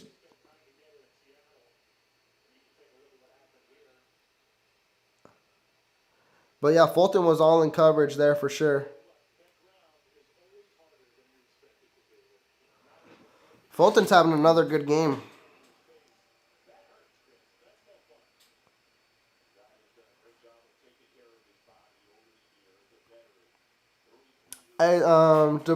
So Jeremiah Love is the best running back in the country. He's from Notre Dame. He's such an electrifying player. I would put him a tier lower than Bijan Robinson. I don't think he's on that level, but he's got that home run ability that the Chiefs haven't had in the backfield since Jamal Charles, and that's why Chiefs Kingdom wants him on the team, which I'm not opposed to. Like, I understand it, I get it, and if the Chiefs draft him, I would love to pick. I do believe there's different needs, but he's a running back that'll take your breath away for sure, and he would be a fun piece on this offense. So you see it now over these next few months, you're gonna hear a lot more about Jeremiah Love. Raiders punt is underway. This time they won't fake it. They will punt it away. Is Brashard Smith your return man?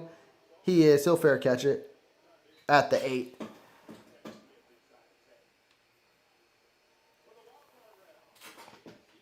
Actually, Notre Dame has 2 solid running backs in this draft. If the Chiefs didn't go that route and they don't address running back in free agency for whatever reason, it would be the most stupid thing they could do. But let's say they do that.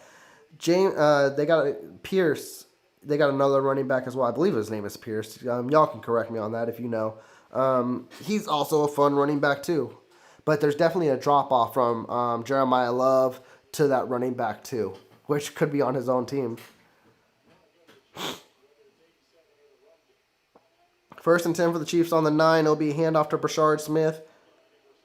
Brashard Smith cuts back in. Nice solid run by Smith. He tried to go outside, cut it back in. That's a beautiful run by Smith for a pickup of 8. I will say that's something I don't see Isaiah Pacheco doing. Isaiah Pacheco, he hits the lineman and he's just going to fall down right there.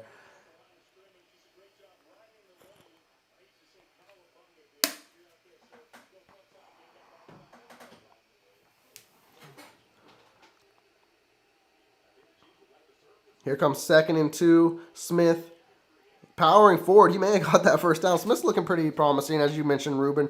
I think what I liked what Smith said in his press conferences this week, and a lot of people need to remember, Smith is actually a genuine wide receiver. This running back role to him is completely new. He was actually only a running back 1 year in college, so he's still growing and learning the position.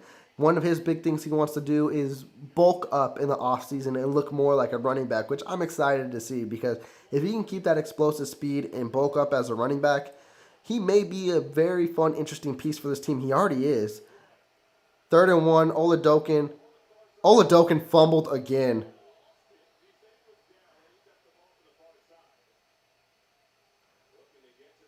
And honestly, I think this was just this is why probably Coach Reed didn't want him out there. I think this was a misread by both sides. Raiders did recover the fumble. It looked like Oladokin tried to hand it off to Dameon Pierce, and Dameon Pierce just kept running, and Dameon Pierce didn't understand the play, so Oladokin had to keep it. And then, is he down? He's down. His hand is down.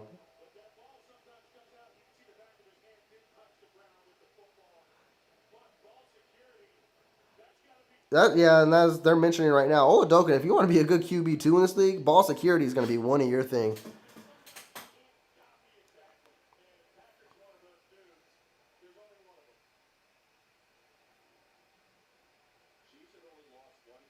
Yeah, Mr. 100B, when I saw it, I was like, oh, Pacheco would have just hit that lineman and it fell right there.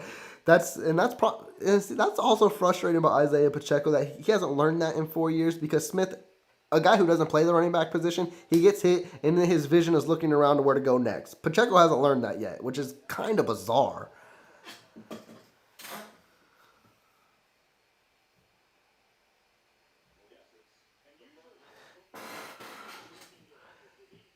Yeah, I don't know if that Oladokin QB2 plan is going up to a par right now, and it's a fumble. So the Raiders will take the lead here. Well, they should. I mean, the Raiders could Raider this shit too, for all we know. Hand off to Genty. There's another fumble. What the fuck is going on? And the Chiefs recovered the fumble. What are we doing here? This game is hilarious. Yeah, I think Charles and Minihue forced this fumble. It don't matter anyways. Jerry Tillery got called for. You had a defensive hold, and the Chiefs get a positive play on a fumble, and Tillery's stupid ass.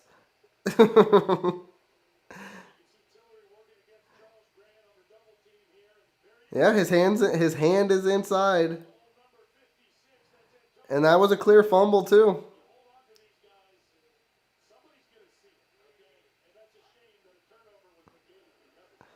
Genty Genty basically ran over Brian Cook.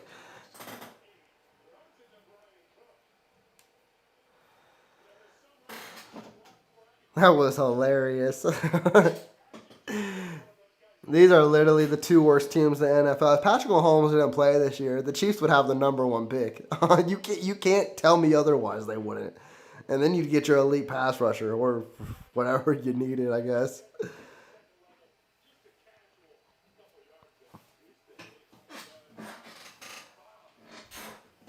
Hand off to Genty. Genty will bounce it. Oh, well, they stopped him. It'll be third and short.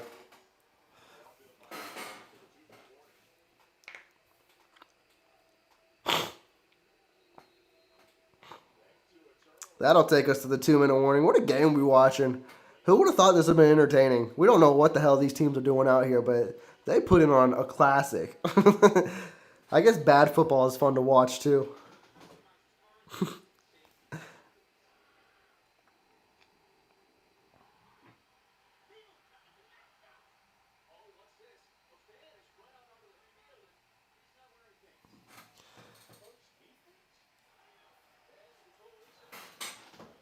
And then the Raiders get the ball at half, so the ninth pick could look very likely for the Chiefs here. Because I don't know if this team is scoring a touchdown today. Oladokin looks bad today.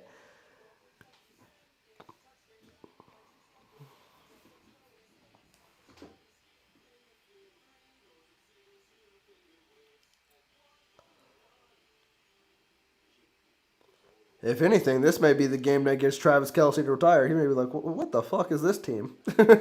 What are we doing out here?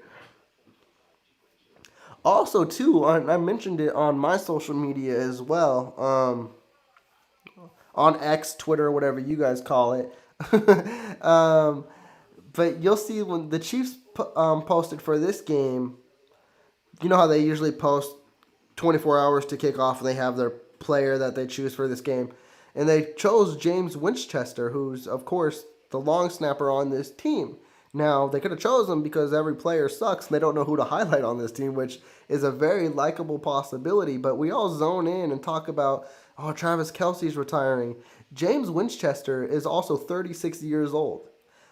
This could be his last game, and that was kind of an indication from me because I don't think we ever highlight a long snapper, even if we're that terrible. But so that would be an interesting report coming out into the offseason because he's been here longer than anybody. I believe as long as Kelce, too. Again, not a crucial, pivotal position, but he's held down that long snapper position for the last 13 to 14 years. So that may be an area needed for the Chiefs as well. And I don't even know how you go to evaluate a long snapper or where you find them.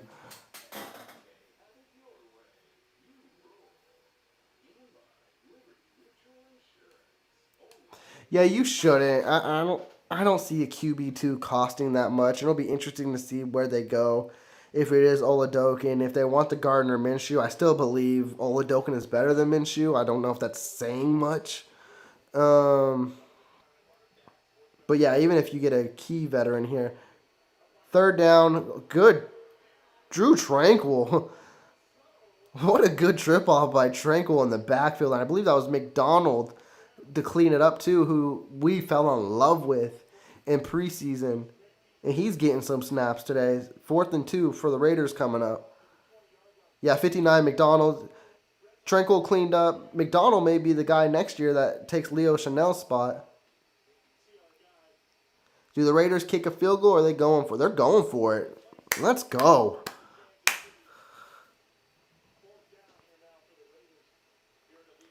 They already didn't get 1 4th down.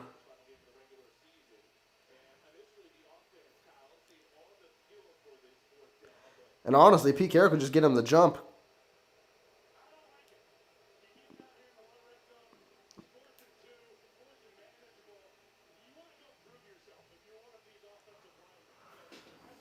Oh, they're kicking the field goal. Okay. All right, take what you can.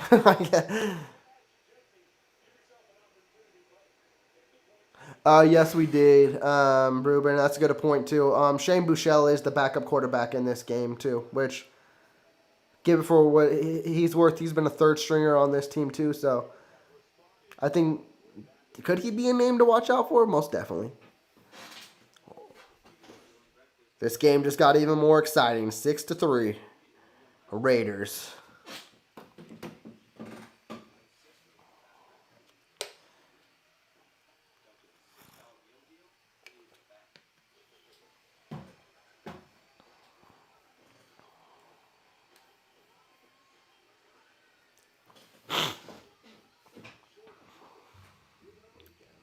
And I even want, it would be, I don't see it, because, of course, yeah, no, I'm not even going to say that. I was going to say, do the Chiefs draft a quarterback late to have a solid, solidified backup quarterback? But you can't waste a draft pick on a quarterback either. So they'll stick with the veteran presence. I just speak to speak sometimes.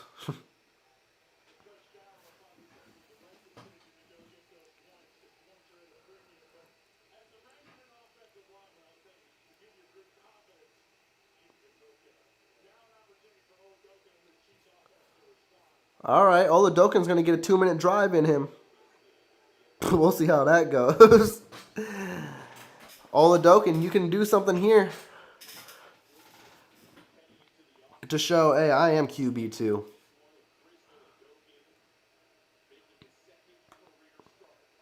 And it's not like, honestly, the line has been holding up for the most part. I noticed Oladokin holds onto the ball way too long.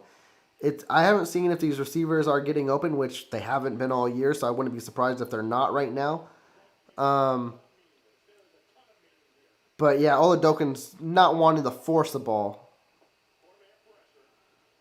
See, he has time again. See, look, and then he has to scramble. Okay, he'll scramble for a first. There's a flag. This is coming back.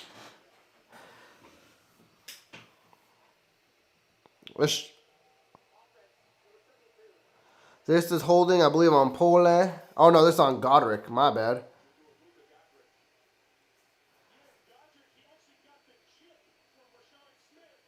Actually, that's not holding on Godric. That's a good rep by Godric. I don't know what the fuck the ref is seeing there. I actually like that rep a lot by Godric.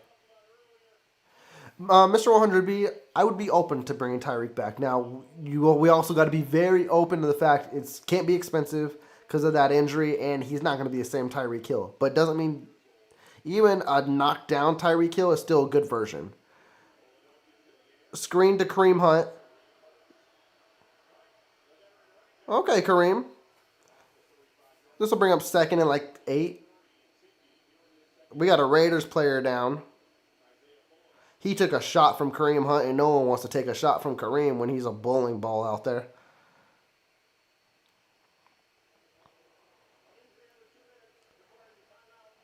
Yeah, he's grabbing his shoulder. He may have separated it. Let's see what happened here.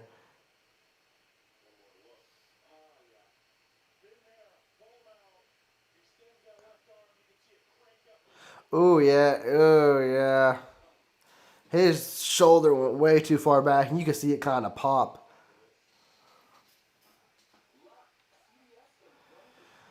Yeah, Mr. Warren, I wouldn't be opposed to it. And honestly, that would be a reason Travis Kelsey would probably come back. You get Tyreek 1 year, Kelsey back 1 year, keep building the roster, of course, put a nice running back there. And honestly, at that point, I mean, you have Tyreek and Rashee Rice would be a good duo. And honestly, Tyreek may be the perfect person for Worthy to learn from on how to use his speed and have field awareness. So I wouldn't be opposed for it. Tyreek is not going to be the same player, but I believe he's still the cheetah, and I believe he can still make plays out there. And I think he could be beneficial for this team.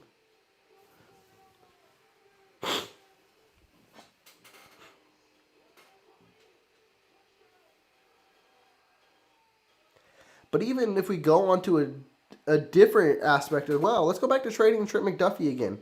What that can entail for the Chiefs is, what if you traded Trent McDuffie to the Dolphins for Jalen Waddle? I would feel like that be a even player for player. Dolphins need cornerback, Chiefs need receivers. There's so much you can do with Trent McDuffie. Yeah, he got destroyed, and that shoulder did not take the nice brunt of it. Here comes a 2nd and 7 for the Chiefs. Royals is in motion. Let's see if he can get the ball in his hands. A quick screen to Brashard Smith. That was a piss poor block by fucking Jalen Royals that set up Brashard Smith for nothing.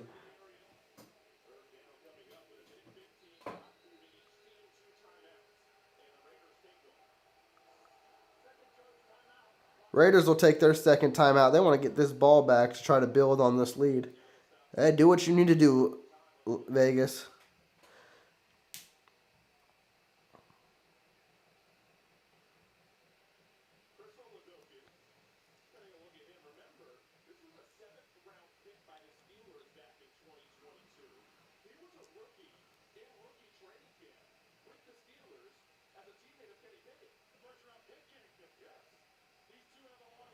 Oh, I didn't know Oladogan and Kenny Pickett got drafted together. Okay, that's an interesting fun fact. I would take Oladogan over Kenny Pickett. Again, that's not saying much. I'll take that, though. All right, here comes 3rd and 10 for Oladokin.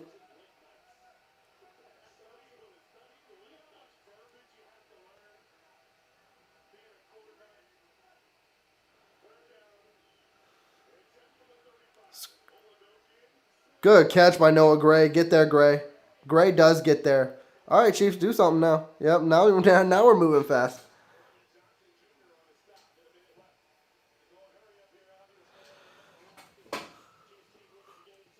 I still think Tyreek can be a top 20 receiver, which is what the Chiefs don't currently have on this roster.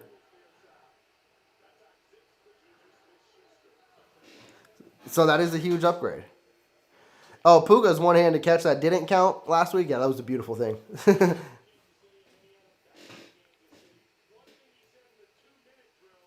And honestly, Mr. 100B, what you mentioned too, if Tyreek can be a top 20 receiver, what does that make Rashee Rice? I mean, I believe that gives him more open possibilities too. Does that get Rashee Rice to closer to a top 20 receiver? Or if he's already viewed as a top 20 receiver, I guess, keep him in that same realm because then you have two receivers in that area. So 2nd and 4 for the Chiefs right here. They're in enemy's territory. Oladokin scrambles, steps up. He takes a fucking huge sack. Oladokin's field awareness is terrible. You just got to throw that away, kid.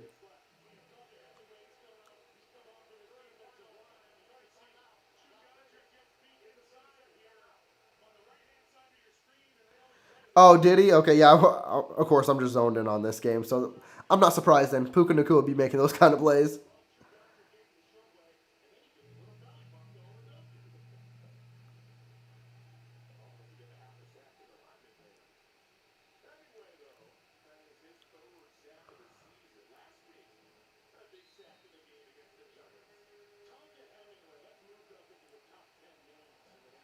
3rd and 15. The Raiders use their last timeout. They want the ball back. Hey, This will just be a run. It should just be a run to take it at halftime. Oh no, it's a pass. Jalen Royals hits 2 yards, but hey, he got the ball in his hand. Fuck it. We got a Jalen Royals sighting in 2026. Who would have thought?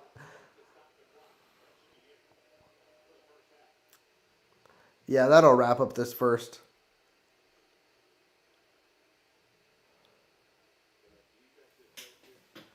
Very terrible first half by both teams, for what it's worth. But these are two shitty football teams. But they're making it entertaining, right? So, what's there really to complain about here?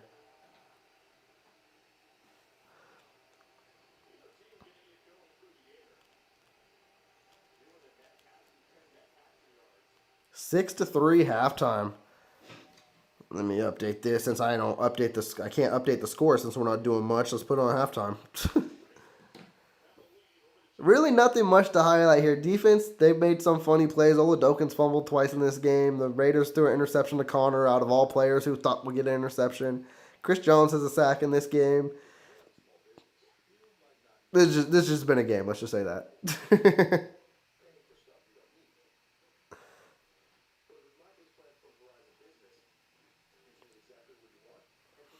I noticed that too, Mr. 100B, and if he's calling plays today, this doesn't look like a good thing for his job interview or recommendation.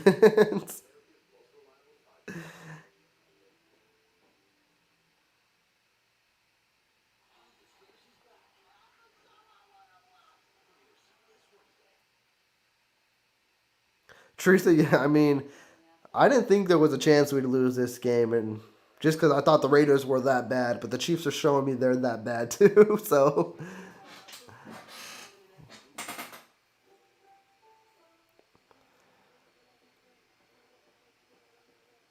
and diverse, that's not a bad way to attack it either. Like, um, I don't. A lot of people mention the O line. I really don't see our O line as an issue. I just believe we got hit with certain things this year because everything is in place besides right tackle. So I know a lot of people have been like, "Oh, the Chiefs need to address O line as number one priority." Where? Like you got Simmons, that's guaranteed your left tackle. Somatia is your left guard. Literally, I mean, come on. He's played better than what people are giving him credit for.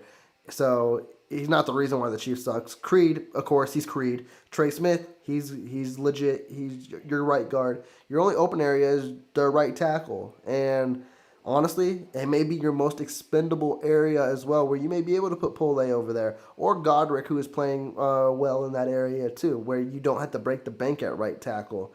So if you were to address it, it would be right tackle or add more depth to where if injury does happen, then is serviceable. And you also have Jalen Moore on this roster too, who you have him for 2 years. So is he going to be your right tackle? He might as well be. He could be. Then running back room, as you mentioned too.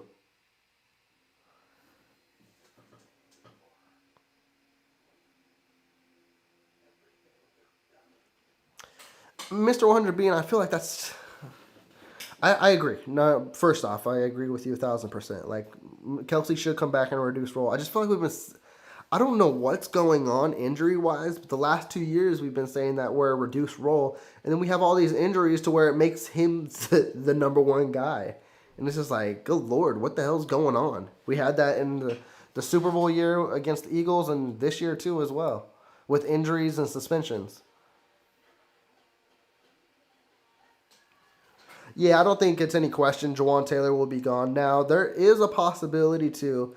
Jawan Taylor is a good right tackle in this league. Like, let's not discredit that. Now, he is terrible at penalties, so he's literally the prime example of give and take, unfortunately. But when he's on his game, he is solid. So there is a route the Kansas City Chiefs can do where they could restructure him. And of course, that's just pushing money back.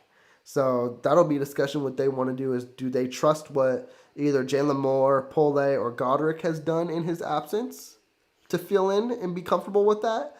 Or do they not, and they will live with the penalties, but they will have him at a cheaper rate in 2026 and push money back? I believe he'll be cut, though. They need to free up 20 million. So I believe that'll be the route they need to do it.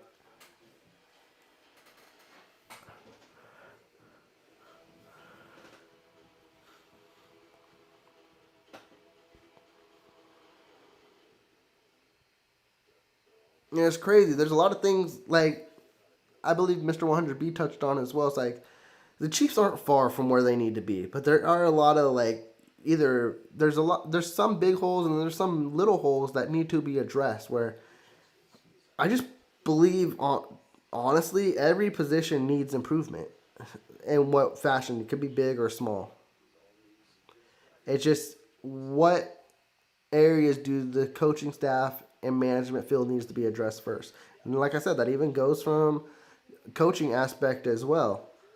Like we're gonna get a new offensive coordinator. Is Dave Tobe gonna be back? I sure as God hope not. But I don't see Reed firing Tobe. I don't see Reed releasing Tobe. So the special teams is gonna be what it is. Even in a smaller fashion too. Fuck, bring in a kicker. I'm not saying fire Bucker, but because you can't with that contract. But what I am saying is he needs to be challenged. You challenged Tommy Townsend, or no, you challenged Ariza, and Ariza had to win his job. Why can't Bucker win his job just because he has history? Well, this is part of his history now of being one of the worst kickers in the league this year. So bring someone in to challenge him for that job, and if he gets beat, he gets beat. I'm watching a kicker in Jacksonville who's 22 years old drilling 67-yard field goals like he just stepped out there and it's an extra point. It's ridiculous. These young kickers got legs nowadays. I mean, Cam Little got the record for longest kick. Then he has a 67-yarder. Then I see him kick a 50-yarder literally just with 2 steps. Like, at the end of the day, if you can do better in the field goal position, you need to. Because Bucker's left a lot of points on the board this year. Oh, Mr. Underby, I already know it too. I mean, but we always got that one player that sticks around too long. I mean, you remember Sorensen? There's always one guy who overstays their welcome.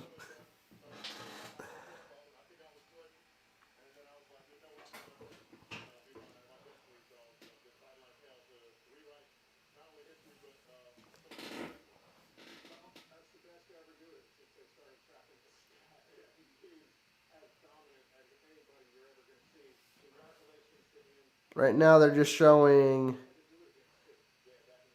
Myles Garrett breaking the record for the Browns, which huge kudos to him. That would be interesting, Mr. 100B, and I didn't even look at that as a possibility. Would a team take that on? They may. You never hear. I mean, you do. It's usually smaller kickers, but it'd be interesting if they could trade him. I don't know who'd want to take his contract on. That'd be the thing.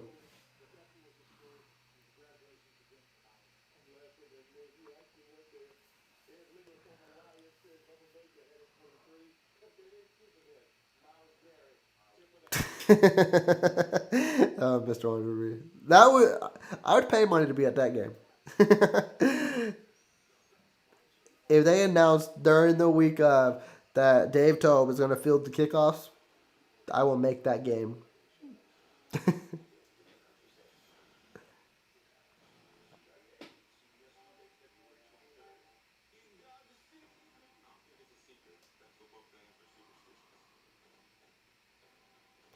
Trista, you don't see them losing Tobe and Nagy? Or so I just want to make sure I read that correctly. I believe Nagy is gone. I believe Nagy doesn't want to be there no more. I I believe he wants an opportunity to call plays. Tobe, I don't to fire Tobe. I don't see that happening.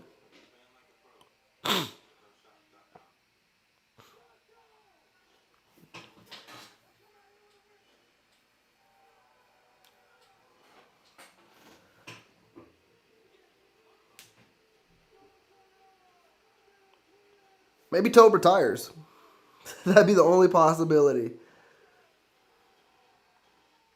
And that's the thing. If Tobe is again, there's this whole relationship shit that they go through with this organization. And if Tobe is here, Tobe praises how much he loves Bucker. Bucker ain't going nowhere.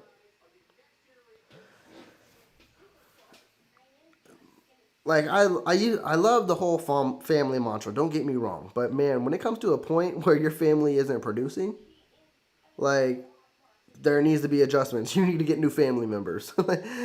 At the end of the day, like you guys could still go out to lunch and dinner. You just can't be in the same household. I just don't understand it. And everyone in the team struggles to cut ties. Okay, yeah, Tristan, yeah, I can get that perspective. Unfortunately, I can I can get that perspective.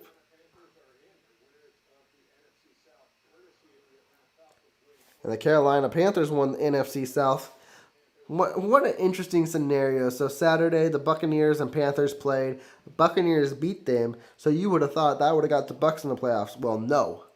The Falcons and Saints had to play, and if the Saints won, the Bucks get in, and if the Falcons win, the Panthers got in, and the Falcons won today. So it didn't care who won that game. Well, it kind of did still, but it got the Panthers in the playoffs, and it's crazy to think too. On an Atlanta Falcons perspective, ever since Kirk Cousins come back, they kind of been balling, and the one game they lost, and that's going to haunt them, is when they lost to the Jets. If they don't lose to the Jets, the Atlanta Falcons would have been in the ones would have been the ones in the playoffs. So it's curious to see what the Falcons are going to do next year because they literally benched Cousins for Penix, drafting him, and then Penix gets injured. And honestly, before the injury, he was mediocre at best to me. Kirk Cousins come in, and then Kirk Cousins like quote unquote goes back to his old self. You know, the game manager esque where he can win games, but he's not an elite quarterback to where he's going to beat the great teams. And that got Atlanta in this position where they won like 5 in a row. So I'm interested to see what the Falcons do this offseason because no, that can't happen either. It would be a long shot, but imagine if the Falcons cut Kirk Cousins. I'd be like, you'd be the best backup quarterback for the Chiefs if Mahomes happened to miss time. But if the Falcons cut Kirk Cousins, it's going to be solely on the fact that Kirk Cousins can find a starting job somewhere else, which rightfully so he should.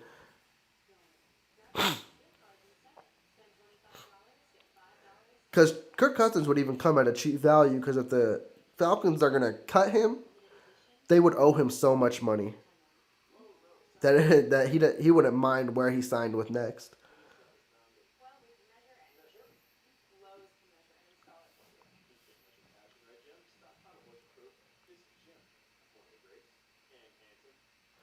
Even Christian McCaffrey, he was an early first round draft pick. It's crazy to say, but I'd have to do my research, and I kind of did, and I don't know how to date far back with it, so I'd have to dive deeper in it. But if you look at the running backs that have typically been drafted in the top 15, they have been productive. I literally think the last one that was drafted in the top 15 that wasn't productive, and again, please correct me if I'm wrong, was Melvin Gordon. And he still had kind of success with the Chargers. But you got Saquon, of course. Even with the Giants, he was elite. Genty, his rookie year, has no offensive line, and he's still producing. Bijan Robinson, he's the next great back. Christian McCaffrey was a top 10 back. Is literally those top tier draft picks for running backs. They're usually home run hitters, and they usually are home run picks for the team. It's when you draft a back like the Chiefs did in the bottom first round, and you don't know what you want. Do you want a Clyde Edwards-Helaire? Do you want a Jonathan Taylor? Any guy like that? The Chiefs went the wrong route, of course. But when there's a home run pick, it's quite obvious when it's a top 10 pick. So that's why I don't think Jeremiah Love would be a bust. Bucker is getting set to kick this underway and to start the second half.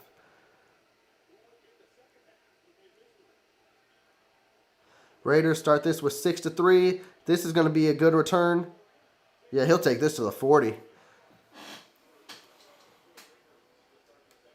Oh, yeah, Ruben, he definitely would help him in that aspect, too.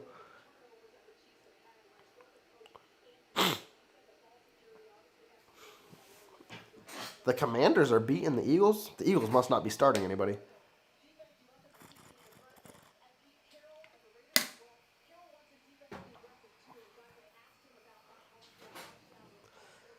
if we could focus on this game a little bit. Watch me focus on it, and it's not going to be pretty. Here comes 1st and 10 for the Raiders. Myers is in motion. O'Connell is still your quarterback. He rolls out. Gelati bringing pressure, throwing it up, finds Myers, and he makes a beautiful catch over McDonald. Again, it don't matter what linebacker you have out there. Spags loves to play his linebackers in coverage, which I just don't get. Typically, even it would be a mismatch. I don't want my safety on the tight end. And today it seems like we're seeing a lot more McDonald than Bossa, which I wanted to see Bossa, but I mean, I'm fine with either or. But I don't think we've seen Bossa on the field at all today. This will be a flag. It should be a false start. Yep.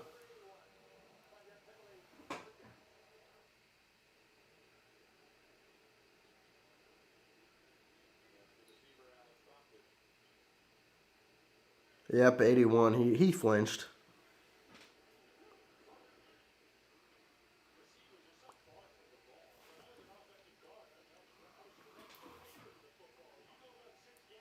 So that'll bring up 1st and 15, but the Raiders are close to field goal range here.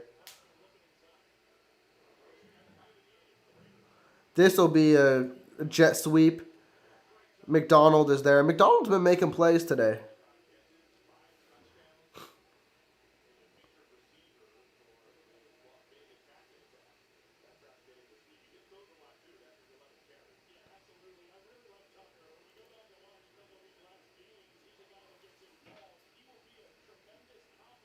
I don't believe the Chiefs. What is the Chiefs losing streak right now? Is it 6?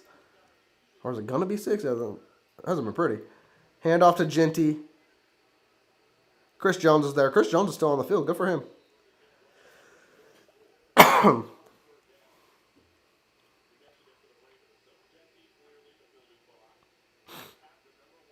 So that'll bring up 3rd and 8. Well, Carlson's kind of fallen off though, but Raiders, I believe, still need to pick up a little bit of something.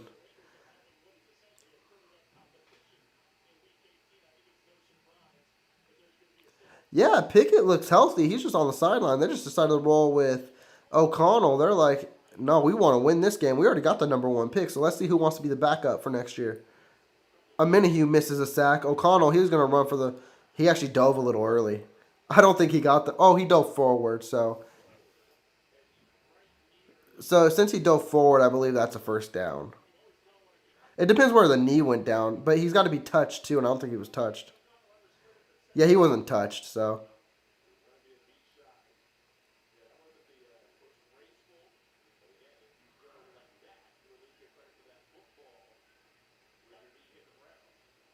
Oh, is it where the knee hit the ground? Okay, then he is short. Yeah, he is short, so it'll be 4th down. That's kind of hilarious. They'll go for it, though. Rightfully so. 4th and 1. Huge mistake on O'Connell's end. Let's see if it cost him or not. It's a pitch. Ooh, Bolton mid. That's why we signed Bolton the big bucks right there. He met Genty in the backfield on that pitch, and that cost the Raiders. Raiders, why are you getting so cocky? Kick the field goal. The Chiefs aren't going to score any points. You could have went up 9-3, and this game probably would have been over. That's where Bolton excels, though, and what I kind of missed this year. It seems like Bolton took a drop off in defending the run, too. We know he kind of sucks ass with defending the pass. But that was a huge play there.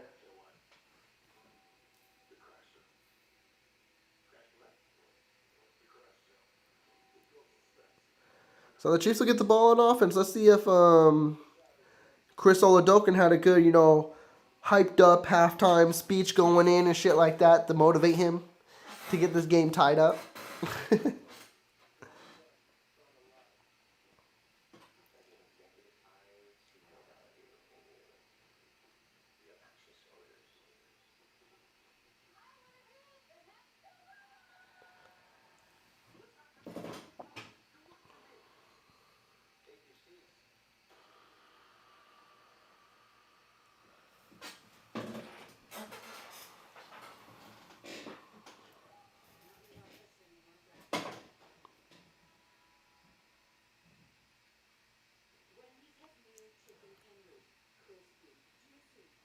I was distracted by these Wendy's chicken tenders. Every fast food place is coming out. Well, rightfully so, they should.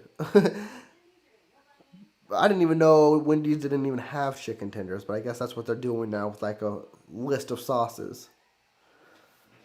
That'll get people going.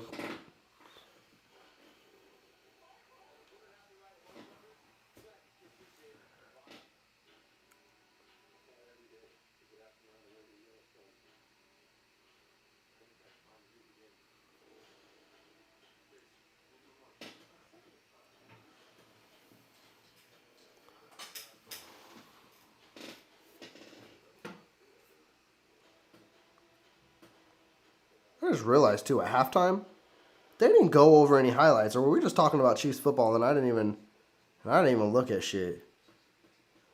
Because I was like, I don't know none of the scores to these games. What did I miss out on?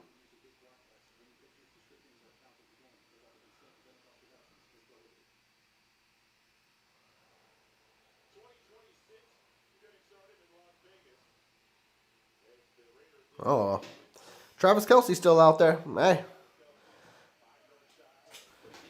Yeah, Teresa, survive. That's the halftime adjustment. Oh, wait, shoot, Shane Buechele is in the game. So the Chiefs are kind of pulling a Raiders. They want to see what they have on the roster with these QBs. And Shane Buechele's first pass is a screen to Hollywood Brown for a pickup of 10. Okay, we got some excitement now, boys.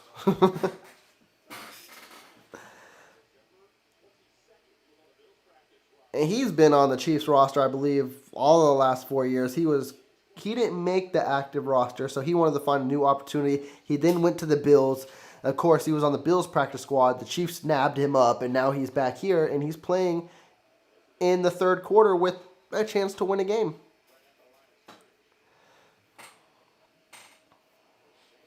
That was a handoff to Brashard Smith that just goes back to the line. So, yeah, with that being said, I don't see Chris Oladokun being QB, too. They're literally treating this like a preseason game, which is hilarious. Let's see what you got, Buechele.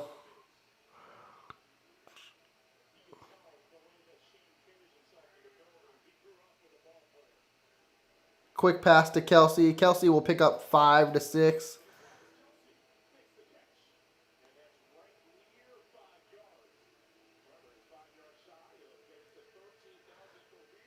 Teresa, Kelce just needs 5 more to get to 13.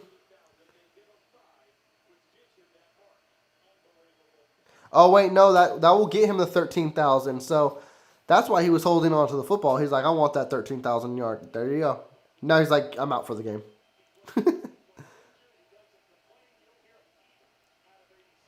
Third and 5. All right, Buechele, what can you do for me?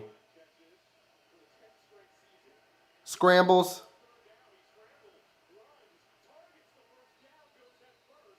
They're going to call him short. Just go for it. What do you got to lose? Go for it.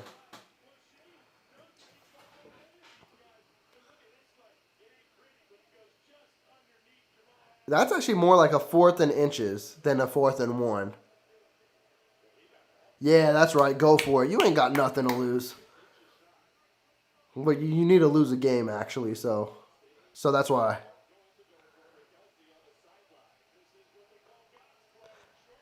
All right, Kareem. Kareem got it.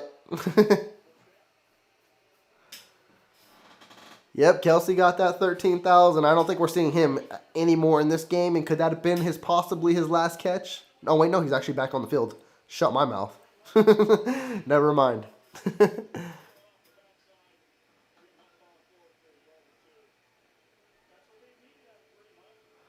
Yeah, Teresa, that was also another frustrating thing by the Chiefs too, where the whole month of December when you knew you were out should have been a preseason and it wasn't. Play action. Buechele looking deep. Screen to Brashard Smith. He moves forward for 5.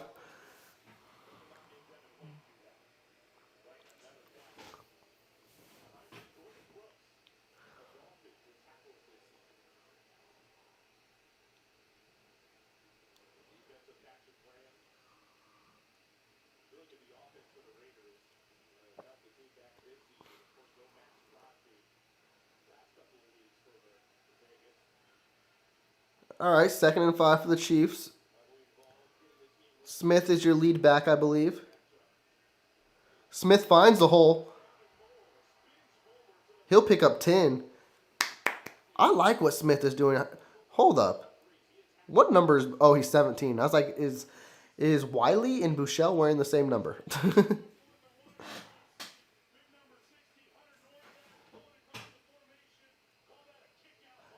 And they got Hunter Norzad in the game. Okay. He was a draft pick a couple years ago for a guard position. And now he's playing right guard because they took Trey Smith out.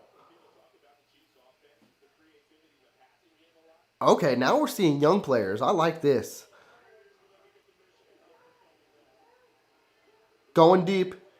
Noah Gray with a good catch. Shane Bouchel's bringing life to this offense.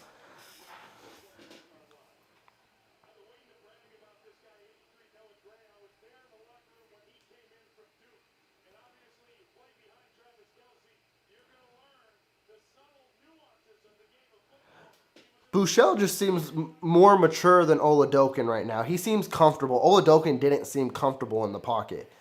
Bouchel seems comfortable in the pocket.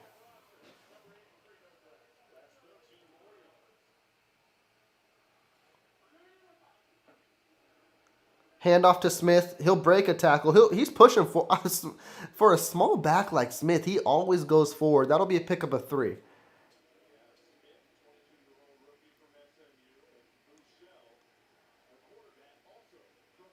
Literally, Teresa. Like Smith may be that he's literally finding all the holes and the gaps. And imagine if he was playing throughout the year. Not saying he would have been anything special, but man, he goes upfield, and when he finds a hole, he gets in the secondary picking 10 yards. We haven't seen that all year.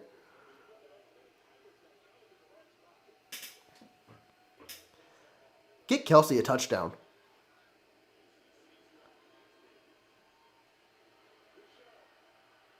Okay. It may be come down as a sack, but he got back to the line of scrimmage. These are going to be valuable snaps for Hunter Norzad, too.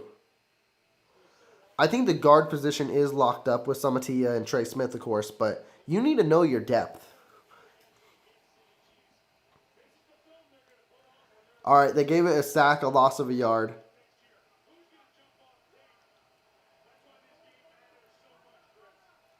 Let's see what you got, Bouchel. Kareem Hunt's your lead back. Kelsey is out there. He rolls out.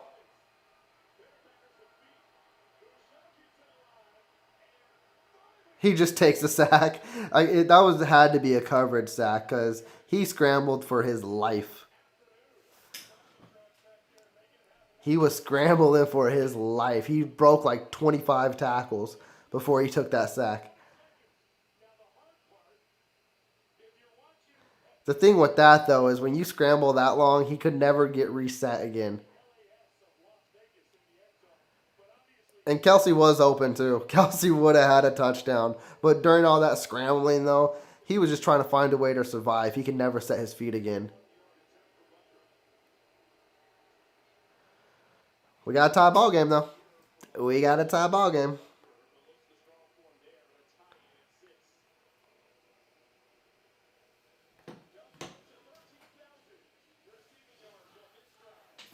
For your right to party.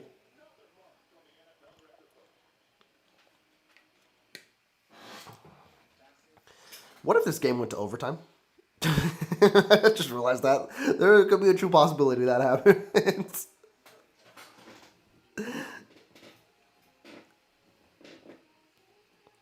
But Shane Bouchel brought some life to this team on that drive. Got him another field goal. So right now, Oladokin has a field goal on the board. Bouchel has a field goal on the board for point evaluation purposes.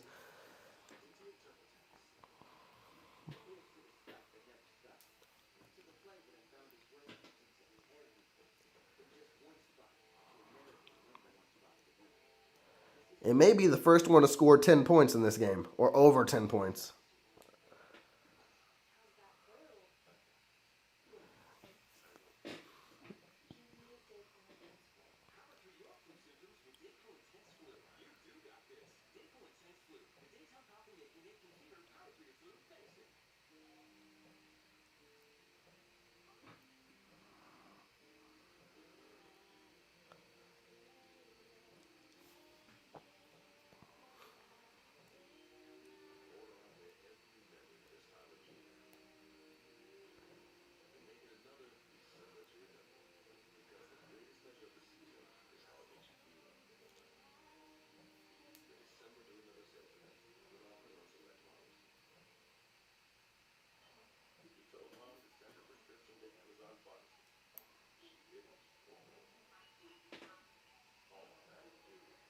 I wonder if the Raiders could do what they need to do next.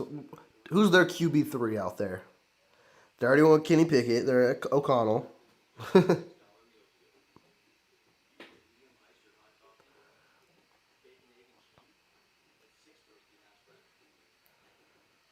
I feel that, Ruben. For whatever reason, this game feels long, and it must be because these teams are shit. And I looked, I'm like, it's only been 2 hours. We had a whole, well, hour and a half probably.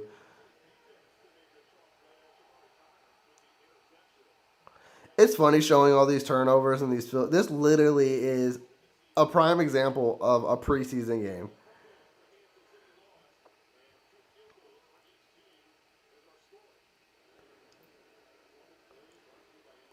Kickoff is underway. It was a good return. Probably took it close to 35, 34 to be exact.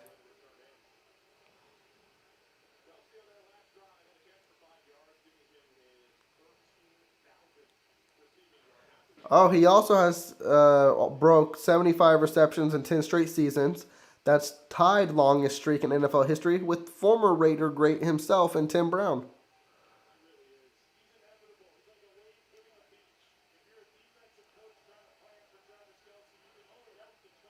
Here comes first and 10 for the Raiders on the 34. Myers is in motion. Chiefs showing blitz. Boss is actually in the game on the blitz. I think he's actually the one who wrapped up Genty too. First time we're seeing Bossa today, so that's good.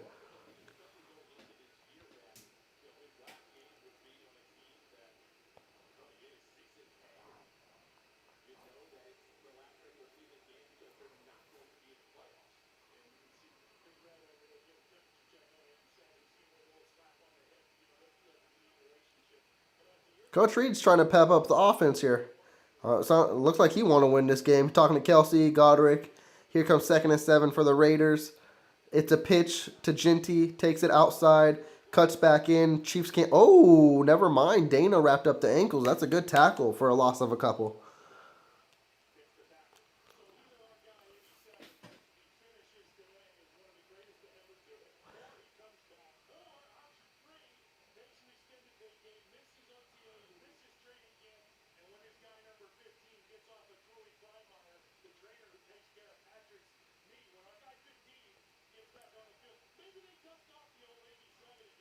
All right, here comes third and 9 for the Raiders here.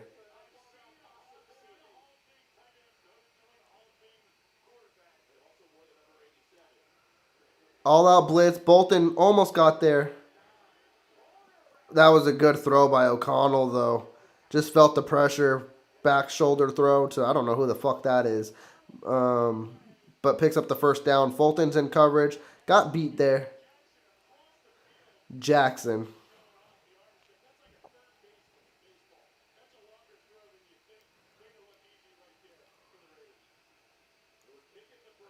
But that's typical Chiefs this year. Third and 9. Give it up. Third and longs. They do that. Jackson's in motion. It'll be a jet screen to him. He'll pick up a couple.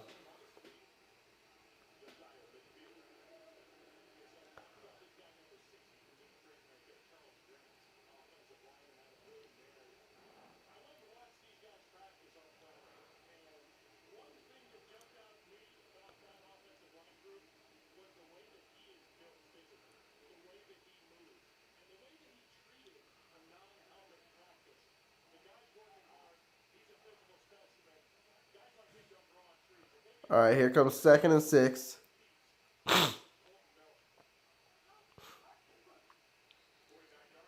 This may be a false start.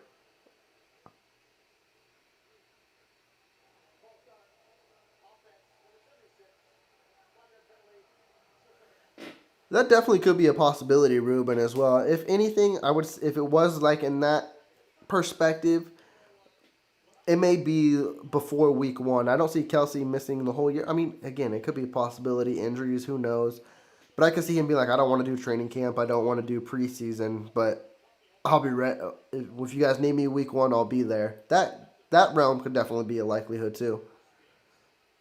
Here comes second and 12 for the Raiders. Chiefs showing blitz. Back out of it. Hand off to Genty. A Minihue wraps him up for a gain of a yard. This will bring up another 3rd and long, probably 3rd and 11 to be exact.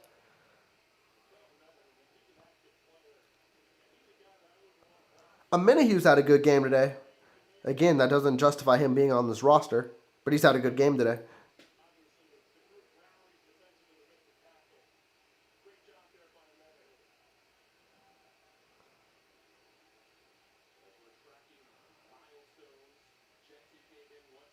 All right, 3rd and long. Will the Chiefs give it up again?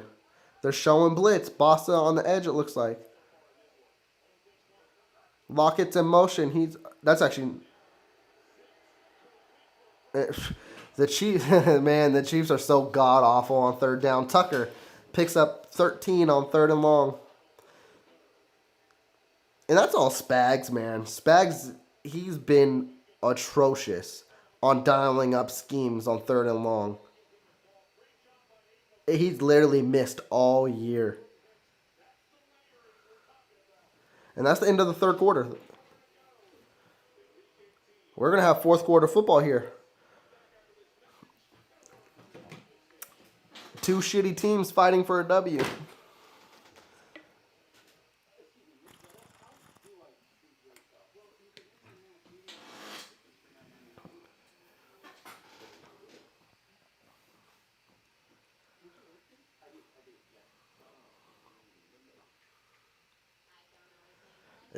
That has been our season. You could have our starters or you could have our backups in. They can't stop anything on 3rd and long. And that just shows you that's all Spags. Because he doesn't know how to dial up a play anymore on 3rd and long. He deserves a lot of blame, too, and accountability in that instance.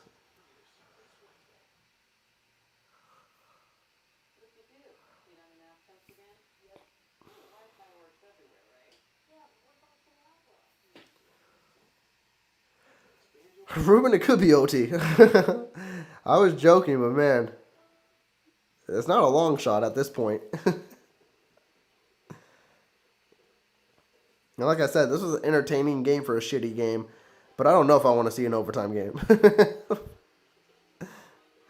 I think I've seen enough 2025 Kansas City Chiefs football for this year, unfortunately. As rough and hard as it has been to watch this. Damn, Little Caesars has pizza for $4.49? We're in 2025 and they're giving out deals.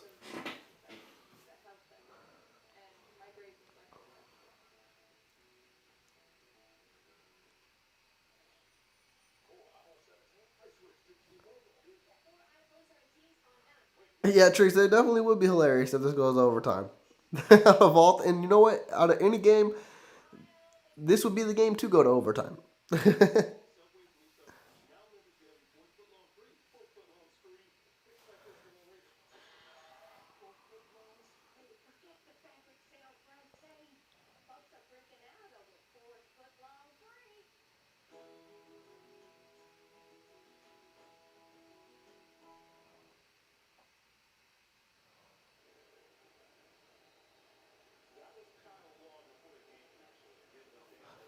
I just saw that score pop up too. The Jets are such a bad team though, Ruben. I saw that 29-0.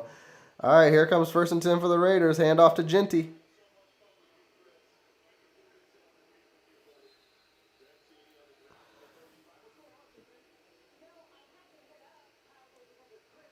That'll be a pickup of a few to make this 2nd and 7.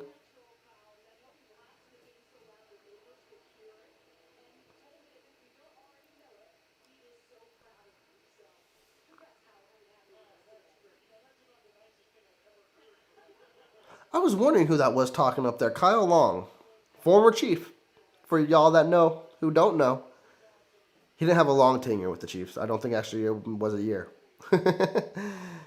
He's better known for being a Bear.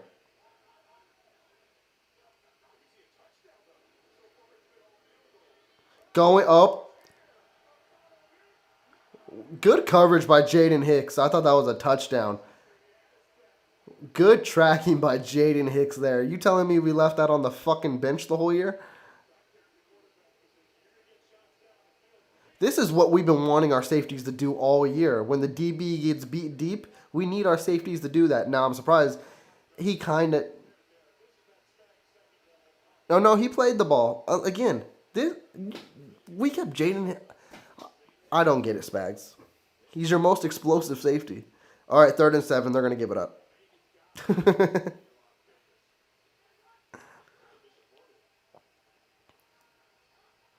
Timeout by the Raiders.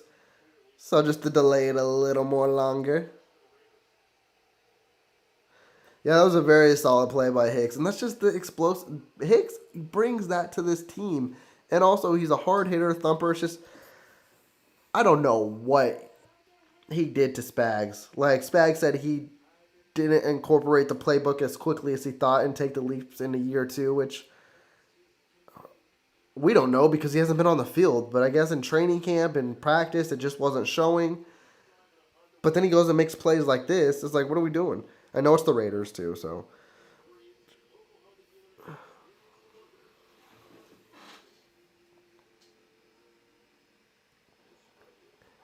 Teresa, I appreciate the super chat. Yes, it definitely does.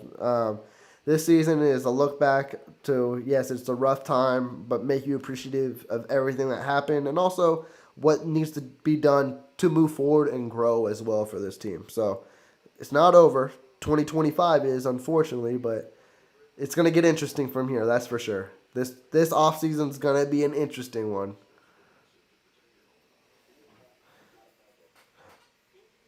Yeah, Ruben Spags, he dials up some beautiful things sometimes, and then other times it's just like, what are you looking at here? What are you dialing up right here? It makes no sense.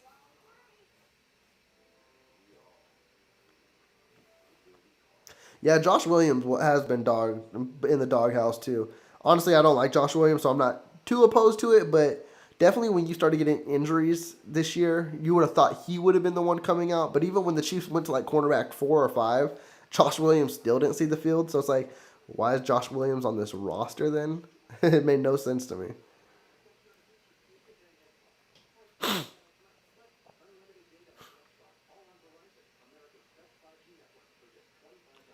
And I believe in training camp last year, you could have probably got a 6th or 7th round pick for Josh Williams if you wanted to trade him. Yeah, it's not much, but shit, at least you get something for someone you're not playing.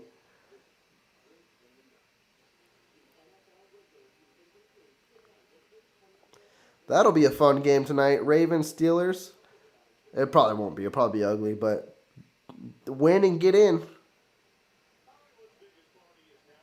I think Ravens will be the ones to win and get in the playoffs.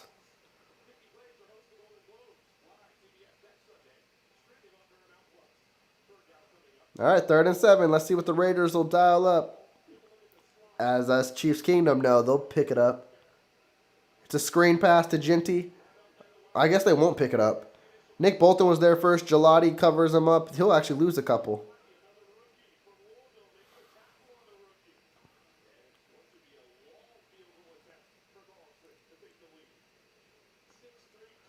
Oh, yeah, this is going to be, 56-yard field goal or some shit like that? This is not guaranteed. Carlson used to drill these all the time, but he's fallen back a little bit this year. Let's see if he can make this 9-6.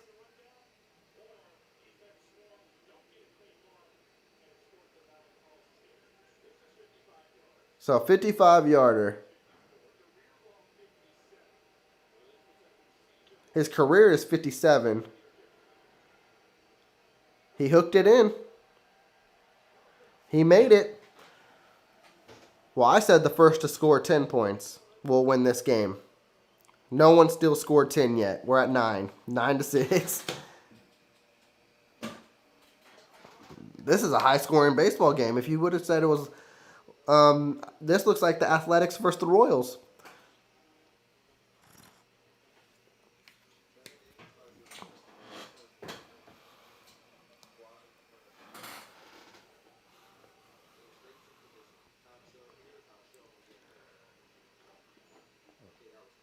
Oh, yeah, Ruben, I was talking about that a little bit earlier. Yeah, Cam Little for the Jaguars is a menace.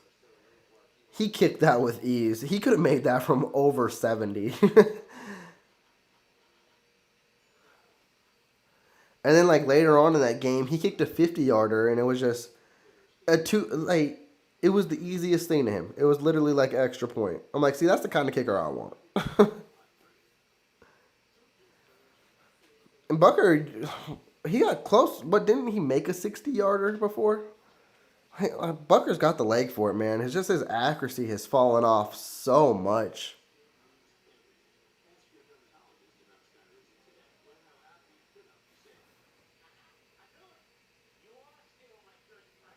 What happened? Oh, no, you're good. No, if you're talking about the kick, yeah, no, you're fine.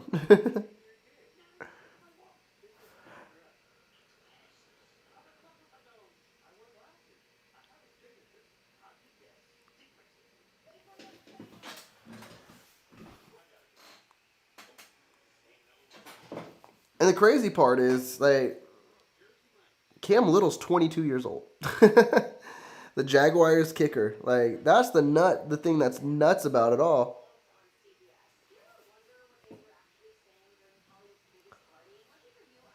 These young kids just coming out here and drilling these kicks.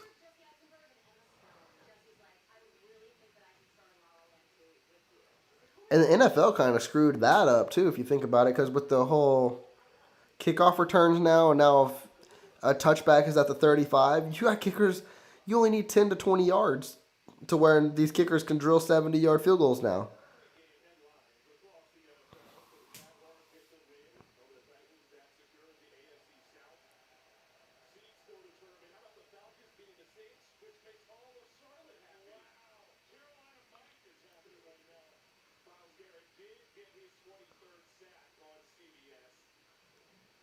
All right, kickoff is underway here. Can Shane Buechele take the lead or tie this up?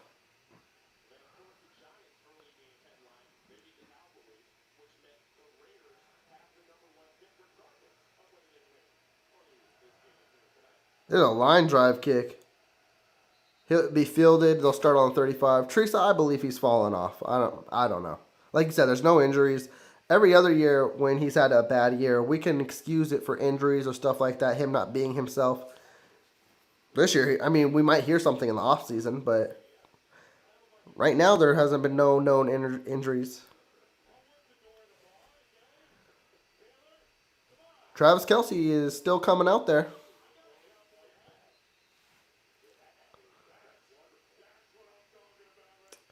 Let's see what Shane Buechele can rack up here. Brashard Smith is still your lead back. He got Jalen Royals and Hollywood Brown. It's a pitch to Smith. He'll take it outside, a little too far outside. I think he gets back to the line of scrimmage. That was a good solid block by Kelce. For someone who doesn't block, apparently.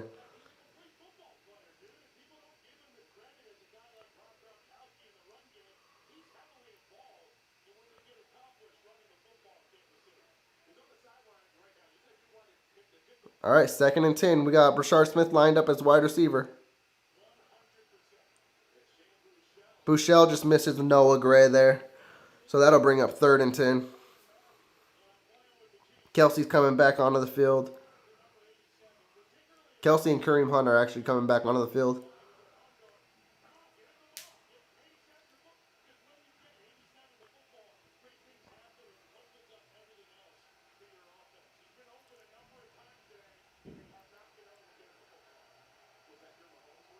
You got Jalen Royals and Hollywood Brown in the slot.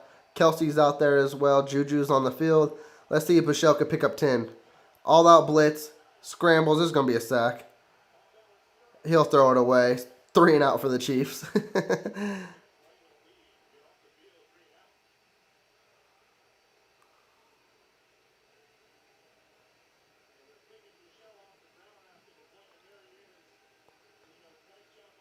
Yeah, that was a solid hit Buechele took there.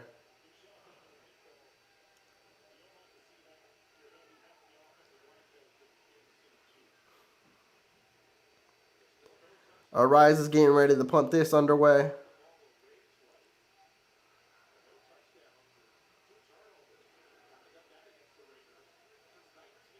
There's a booming punt here. It'll be fielded at the 21.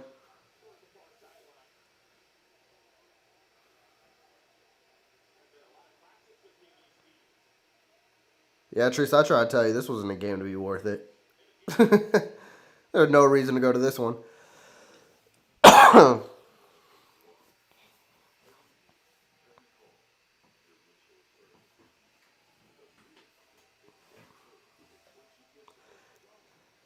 You would have probably already headed home by now.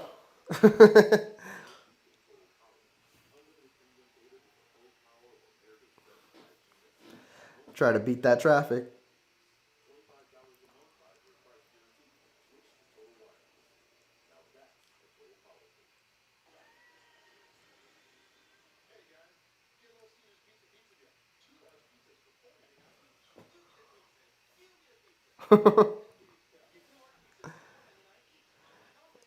This is the prime definition of what a preseason game is all about. If the Raiders kick another field goal here, you got to think that'd be game over. The Colts just announced that Shane Steichen and GM Chris Ballard will be back for 2026. Not surprised there.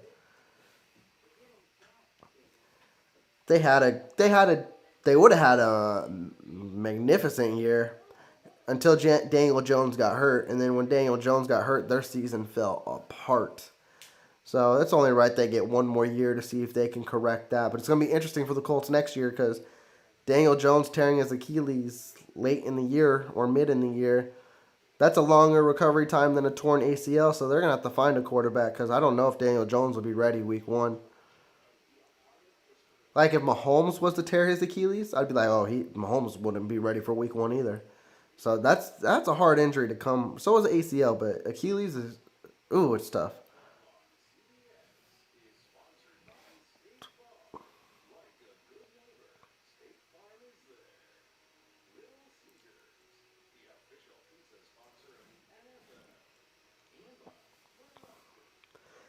I'm hoping the Raiders just run the ball every play. Start eating this clock up.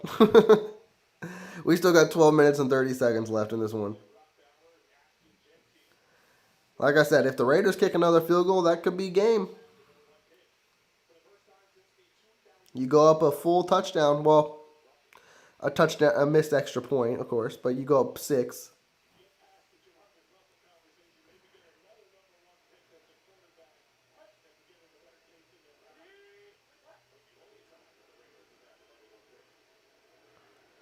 I will say the Chiefs have been stuffing Genty. Genty feels like he almost has. He's has at least 15 to 20 carries, and he hasn't broke one yet. He's had a couple like 10-yard runs, but the Chiefs have been doing their thing.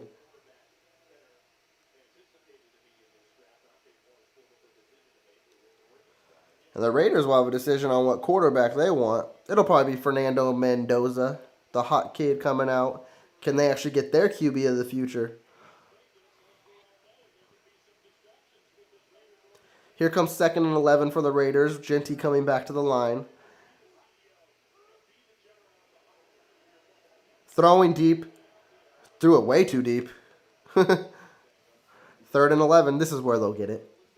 That's where Spags will draw up his worst play in the playbook. How did the Bills were winning 30 to nothing, and now they're winning 35 to nothing. How the hell did they score 5 points? A field goal and a safety? When the hell did that happen? All right, 3rd and 11.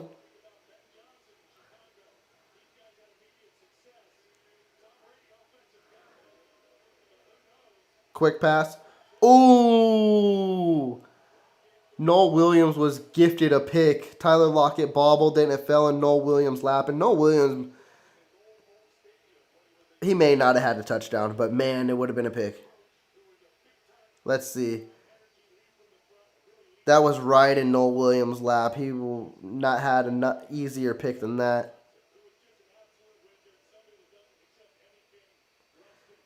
It wouldn't have been a touchdown because, I don't know. Lockett wasn't tackling him. Well, if it's a punt under the way, so Shane Buechele will get another chance. To be fair, Ruben, Geno is the reason why the Raiders are ass. Geno had a terrible year this year. The Raiders are probably like, get Geno out of here. All right.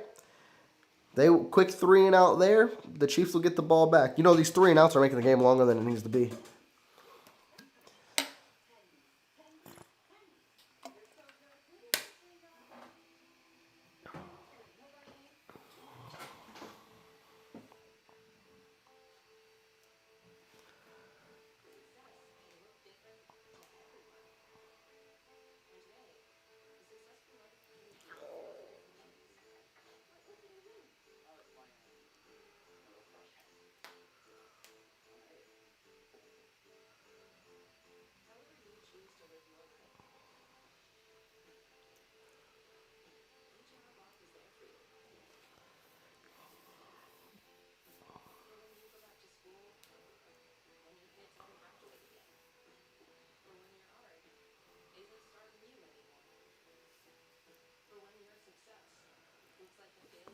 Yeah, I did update that. I was about to say. Huh? I feel like it's only been like 4 minutes on the fourth quarter. I feel like we've been in this fourth quarter forever. I was like, what's going on here?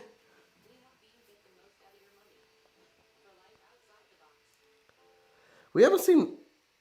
I've only seen a couple carries by Damian Pierce today. Now, I'm glad they focused on Brashard Smith, and we're learning a lot from Brashard Smith today. One, he knows how to find a hole. That's cool. He's got good vision. And when he gets tackled, he falls forward. I love that. And if he puts on weight in the offseason like he says he wants to, he may be a good complimentary back in the system. He may be your Jerick McKinnon, honestly.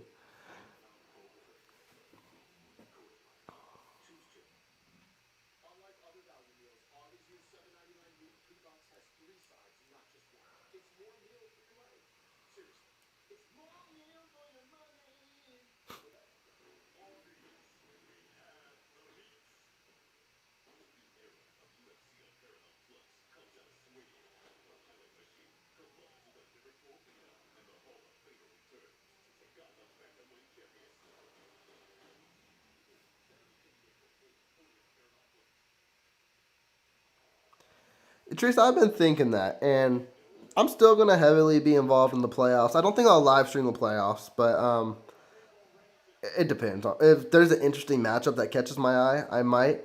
But I was thinking today, right now, and it's so interesting to say, I was thinking a Jags and Seahawks Super Bowl. The Seahawks look so good. That defense is dominant. Bouchel looking deep, going deep, and he just missed his Kelsey. Kelsey would have easily had that. But watching the Seahawks, man, that defense is undeniable, and the solid running game, and they just need Darnold to make the right pass, and let's see if he can do that in the playoffs. And then the Jags, Trevor Lawrence has just been on one as of late, and who would have thought Jags Seahawks would be a Super Bowl? But it's a legit possibility. Also, I'm unlike most Chiefs Kingdom. I wouldn't be upset to see the Bills in the playoffs. Josh, go get you one if you can. No better year to do that than without the Chiefs being in it. Quick pass to Royals. That'll be a pickup of another couple yards. It's a second. He has 2 catches for like 2 yards. This will bring up third down.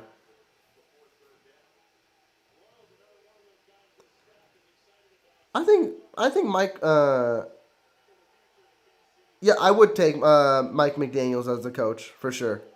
As an offensive coordinator, I think he'd be solid. I don't think the Miami Dolphins are getting rid of him though. Or do you mean Josh McDaniels? Either or, they both be good offensive coordinators, but I don't see Josh leaving the Patriots, and I don't see Mike leaving New England. Oh, going deep. That might have been a pick. Oh no, I don't think he got his feet in bounds.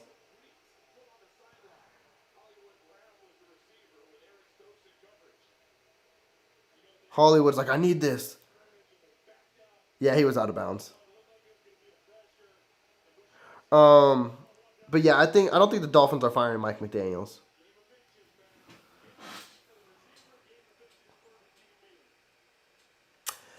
Yeah, Teresa, I think regardless is what you mentioned as well. I think the NFC's top 3 teams be Seattle. I think the whole NFC West, honestly. Seattle, Rams, and Niners, however you want to phrase it. And I think all 3 of those teams are better than what the AFC is putting out there. And then Then it comes into question with the Eagles. The Eagles are inconsistent, but if the Eagles are clicking on all cylinders, I think they're still better than the whole AFC as well. But it doesn't matter. I mean, it's just one given matchup. Who shows up, as we're aware. But I do believe the NFC will win this year's Super Bowl, no matter who's out there.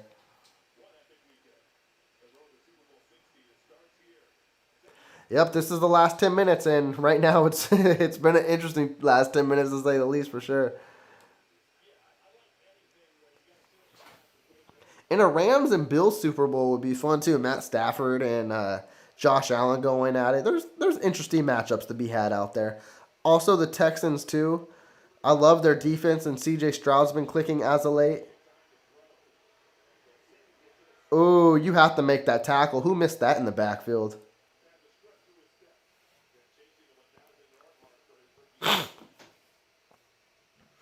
Was that Noel Williams who missed Genty in the backfield?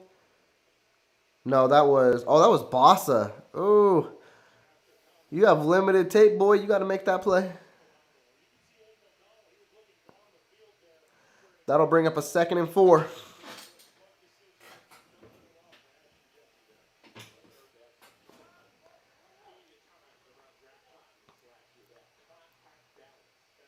Tucker's in motion. Hand off to Genty. Genty finds a hole. Genty's powering through. That's a pickup of 12, I believe. All right, now Raiders eating up the clock. Good. Let's get this game rolling.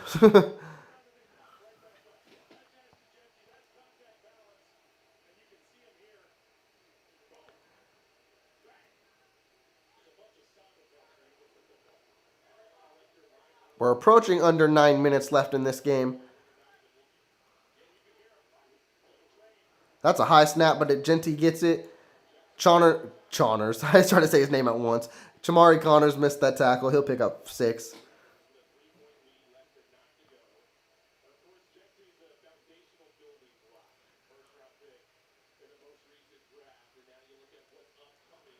Oh, Carlson's a free agent. The Chiefs should sign him. He made a 50-yard kick today. A 55. I think Bucker's better than Carlson, though, unfortunately.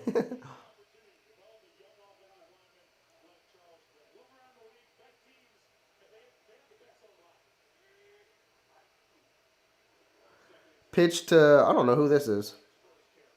Is this Zamir White? Well, he picks up the first down. This will take us under 8 minutes.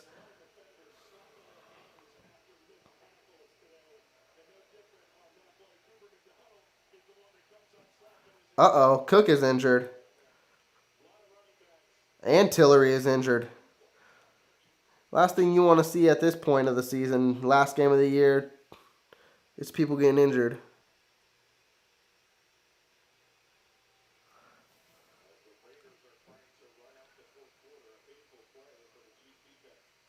Let's see what happened here. Tillery's the first one to get hurt here. I don't know what happened to him.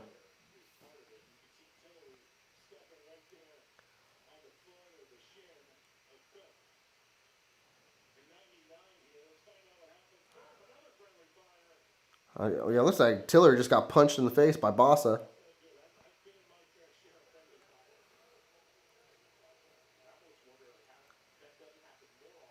Genty has 1,300 yards, scrimmage yards this year.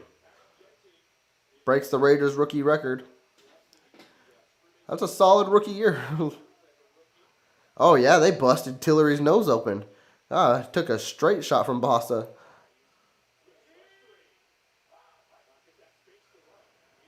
Play action. Zamir White. My screen just went foggy like we're in fucking 2001.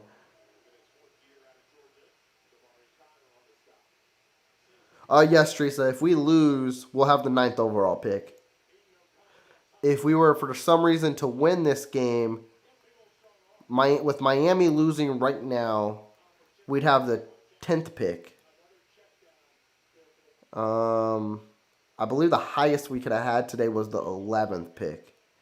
So right now, with the way this game is going, I'm going to chalk up a Chiefs loss. I shouldn't, but I will.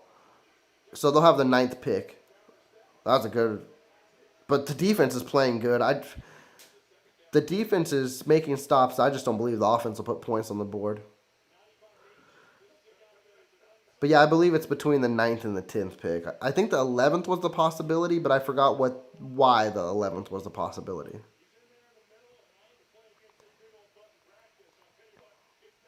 I know the Bengals winning today hurt us. Because I believe we had as high a possibility of going to 8th with the loss. Here comes 3rd and 5 for the Raiders.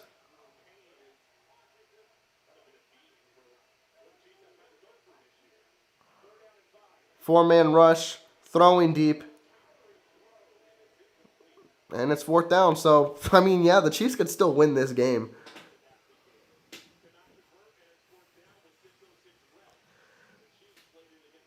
There's still 6:06 left in this game.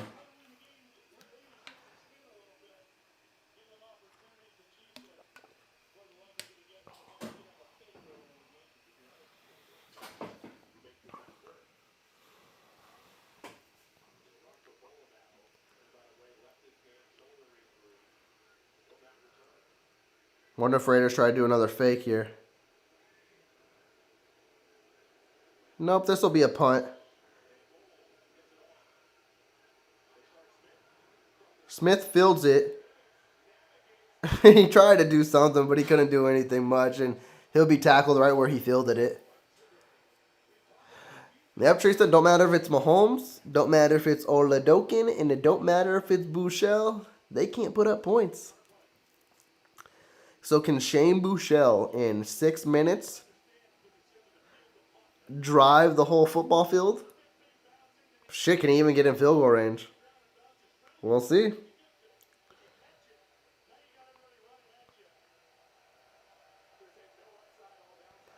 All right, I said Oladokin. All right, Bouchel. He's got Kareem Hunt back there with him.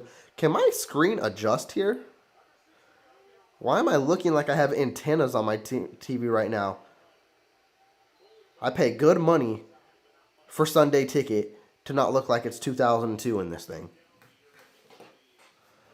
They're showing the notable free agents for the Chiefs. You got Travis Kelce, Hollywood Brown, Kareem Hunt, Isaiah Pacheco, Charles Omenihu, Leo Chanel. I believe all of them could be gone, besides Kelce, of course. If he retires, he's gone. But if he doesn't, he's not playing with a new team. He'll be back with the Chiefs for sure. All right, 2nd and 9 for the Chiefs. We're approaching 5 minutes. Handoff to Kareem Hunt. He'll pick up a few. Maybe the Chiefs are settling for the loss, you know? Okay. Bring up 3rd and 6. What was the first down play? I must have missed the first down play. It must have been just a run to Hunt. All right, Bouchel. See what you about right here. Yeah, Kelce, Hollywood Brown, Jalen Royals, and I believe Juju in the game. Safety. I said the 1st to 10. We got 11. Shane Bouchel just did not look on his right side. He got lit the fuck up.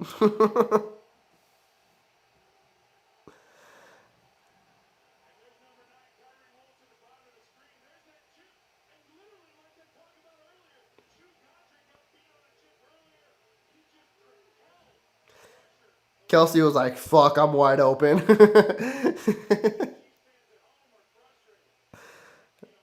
Kyle Long, you don't have that right whatsoever. Kyle Long said, and Chiefs fans at home are frustrated. Trust me, I'm not frustrated.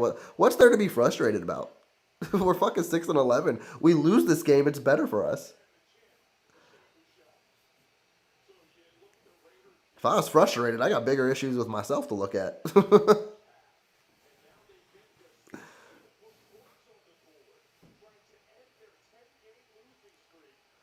Oh, the Raiders were on a 10-game losing streak?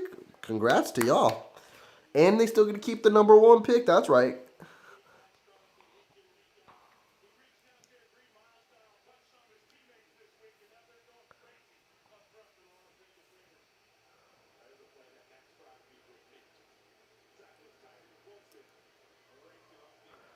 The free punt kick is off. Fumble. And the Chiefs recovered it. Who the fuck is number 40? 40 lit his ass up.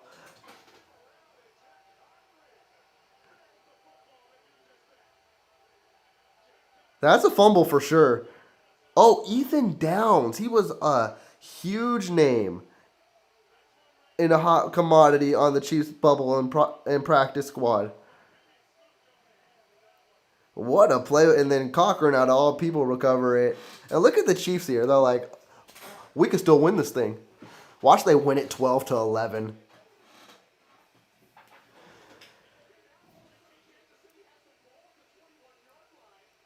The Raiders were in prime position just to end this game. Look at Dave Tobe. He's like, thank guys, I could keep my job. I needed that fumble on special teams.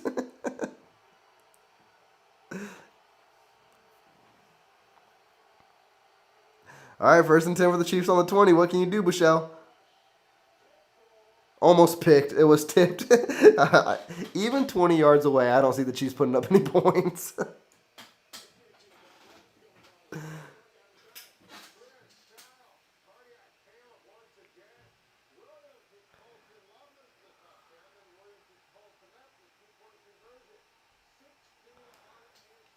Yeah, that was crazy. This is where you see two bad teams, literally. All right, Bouchel. 4 minutes and 25 seconds left. Jalen Royals is in motion. Bouchel fumbled, I think. Oh, he fell on top of it, though, but someone stepped on his feet. They're not scoring no points here. Kingsley Sumatia stepped on his foot. This is hilarious. I have not seen so many mistakes on one game from both teams. This is nuts. 3rd and 13. I mean, you could technically kick a field goal and still have hope, being down by 2. A false start by the Chiefs. Offensive line. There's literally a mistake every play.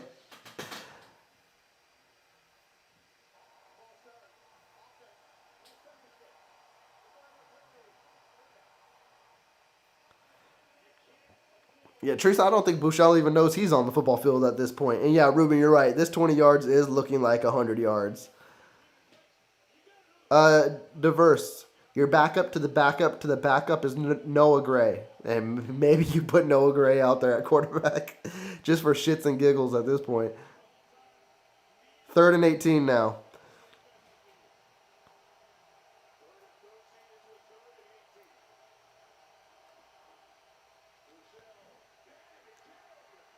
Another deflected pass by Bouchel.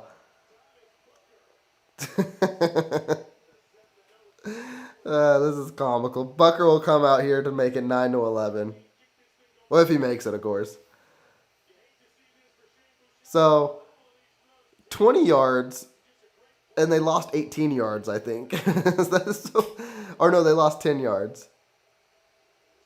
That was hands to the face, too. Kuntz literally clobbered Bouchel in the helmet. 47-yard field goal, Bucker.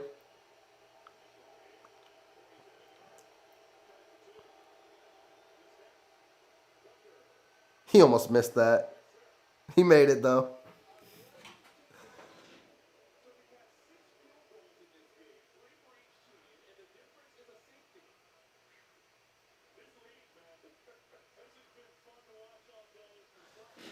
Kyle Long said this has been a fun game for what it's worth.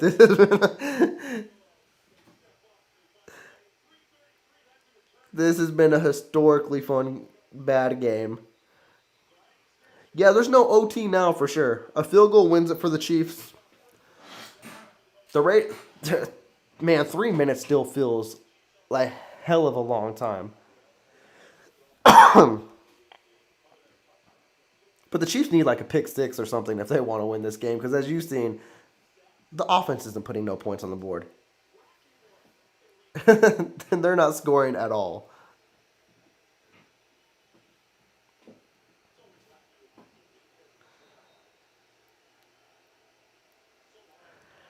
If they put him in position and Bucker wins this game 12-11, Bucker will use that as momentum. Like, I literally won a game for us this year. Downs over here, man, he's playing hella good on special teams. That's another solid hit.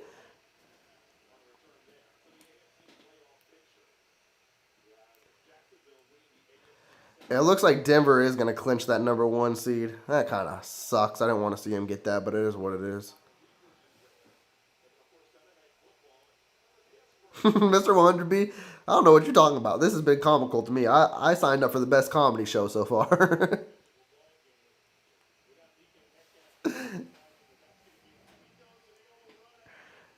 And we still got 3 minutes of enjoyment here. Let's see what the Raiders about to do.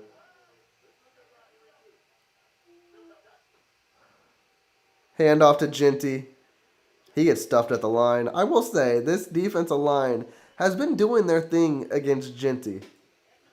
He's had a couple good runs, but they've stuck their ground.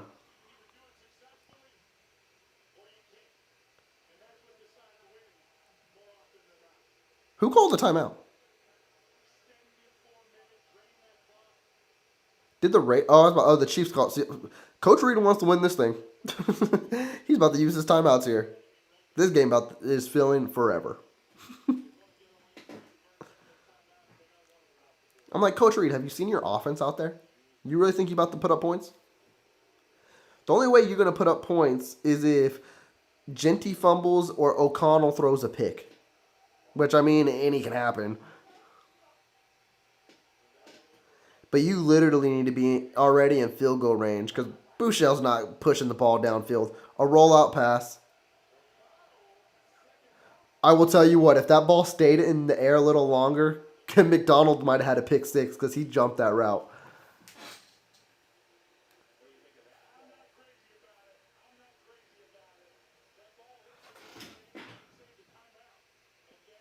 Is there a possibility Denver loses though, Mr. 100B? Oh, you mean in the playoffs? Yeah, I got you there. I do agree with that. I thought you meant losing today. All right, 3rd and 9. This is where the Chiefs usually shit the bed. Will Spags stay to the status quo here? Let's see. Showing blitz.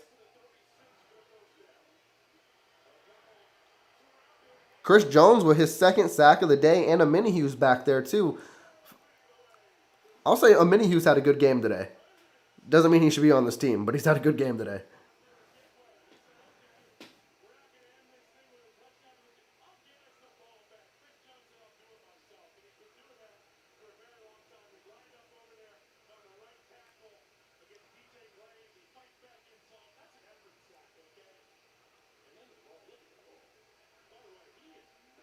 All right. Bouchel, go make yourself a name. I know Chiefs Kingdom on social media is going to be so pissed if we win this game. All right, Brashard Smith. You're our only hope to get a touchdown.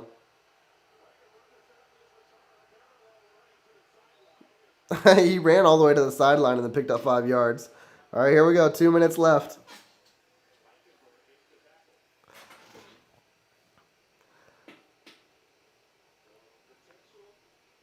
After everything this game has been, the Chiefs literally have a shot of winning this.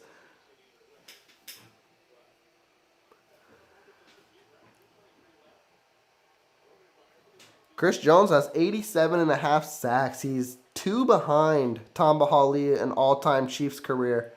Still a distance away from Derek Thomas, the all-time legend. All right, Bouchel.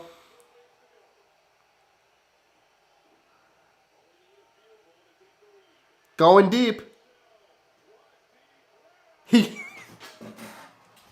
ain't no fucking way. He just hit us like 50, 60-yard pass to Hollywood Brown. The Chiefs are going to win this thing. Ain't no way. And I believe Hollywood Brown just got one of his incentives today. He's like, I'm going to get my man Hollywood Brown paid.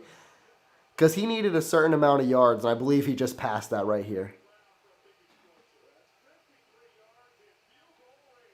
2-minute warning.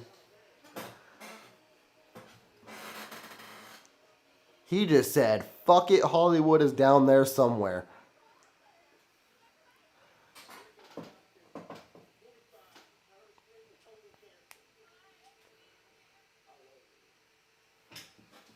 Honestly, that was a hell of a catch by Hollywood Brown, though. I'm not going to lie. That was a hell of a play by Hollywood. Because that was a punt in the air. That shit lasted for a while. Now the Chiefs could... I would just run the ball every play.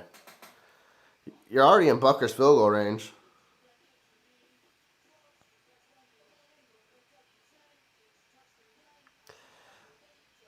Patrice, I wouldn't feel bad for Kels. Like, did you see him after that catch? He was hyped. They want to win this game. Like, he was ecstatic for Hollywood Brown making that catch. He's having fun out there. And like he said, if he's having fun, he's enjoying the game. Yes, it's been a tough season and all that. But he's having a good time.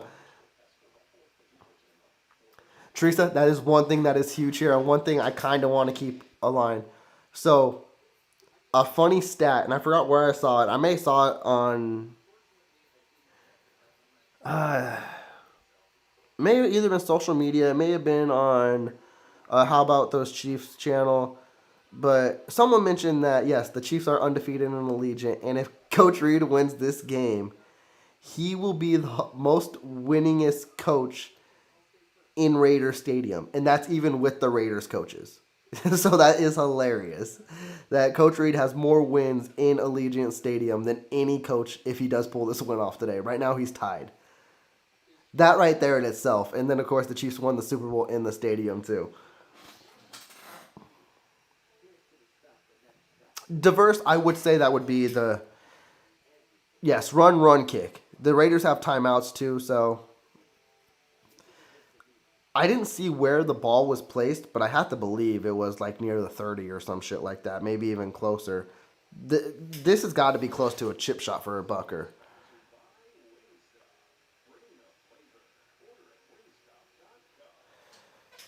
Mr. 100 beat. Does that make the Chiefs still the Chiefs, though? Because they beat the... yeah, you know, you're right. Oh, they're on the 20. Yeah, just run it. Run it all 3 times. There you go, Kareem. See, Kareem's doing his thing. He picks up 4 to 5. Raiders will use a timeout here.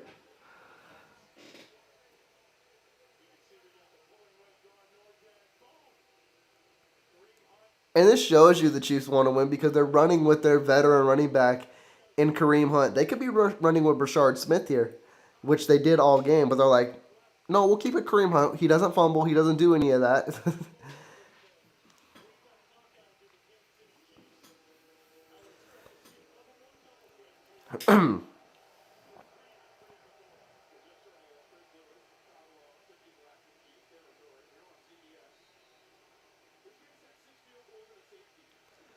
All right, here comes 2nd and 6. Should be nothing different here. Should just be a handoff to Kareem Hunt. The ball's on the 19.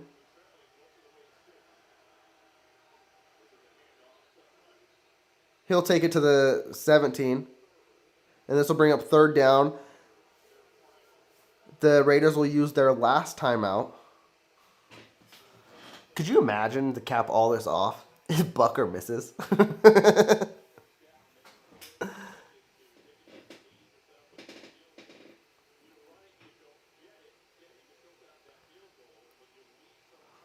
Bouchel was like, I just took QB2's job right here. He's like, I'm sorry, Oladokin. That was a clutch throw by Bouchel. It was a fuck it throw, but when a fuck it throw works, it's clutch.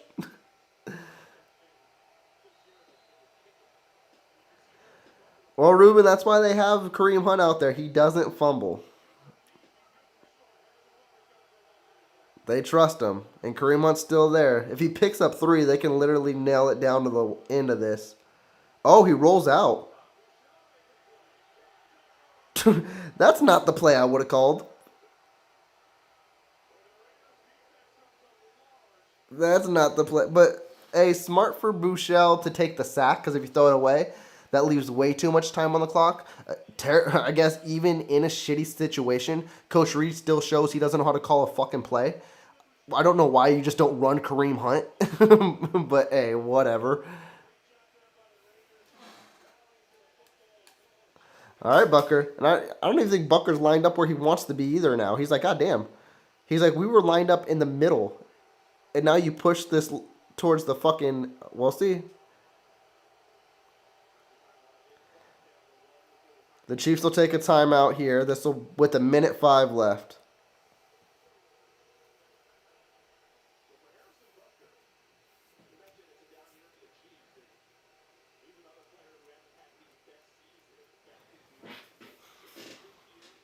If Bucker misses this, man, that would be the story of the Kansas City Chiefs season. And it wouldn't be nothing to be upset about. It'd be straight comical.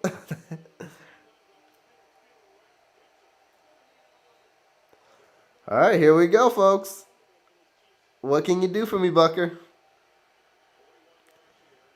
You're 3 for 3 on the day, but this is your biggest kick and probably your last kick of the season to win a game possibly with a minute 5 left. What you got for me? He made it. He's dead center.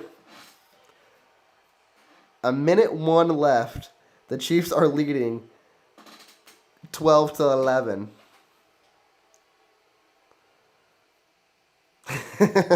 A field goal still wins this thing too. Raiders have no timeouts, so this game has been highly entertaining.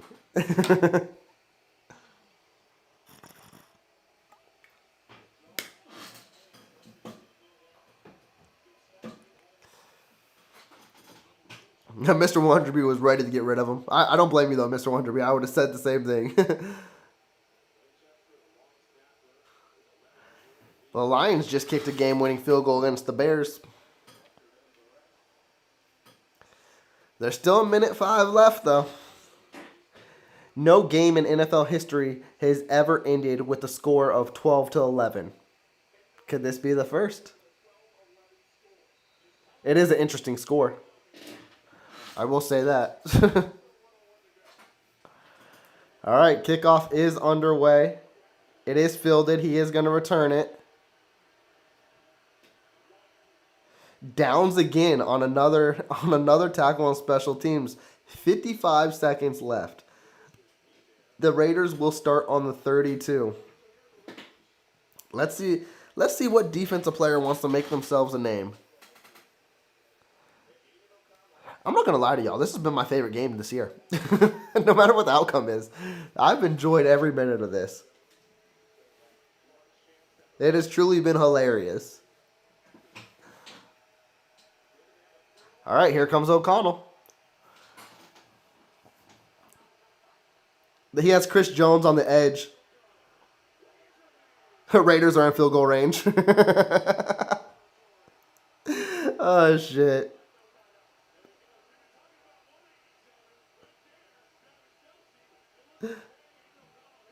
Hey, it's the story of the Chiefs season. You can't even really be mad about it. He was hit as he threw there.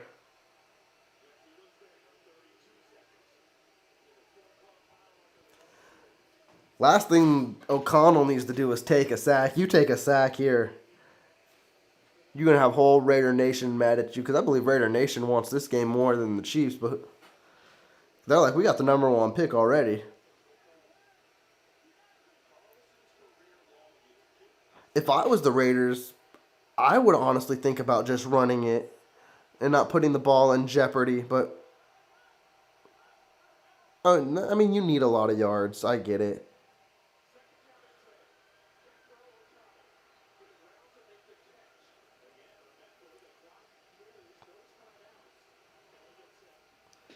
There's 20 seconds left.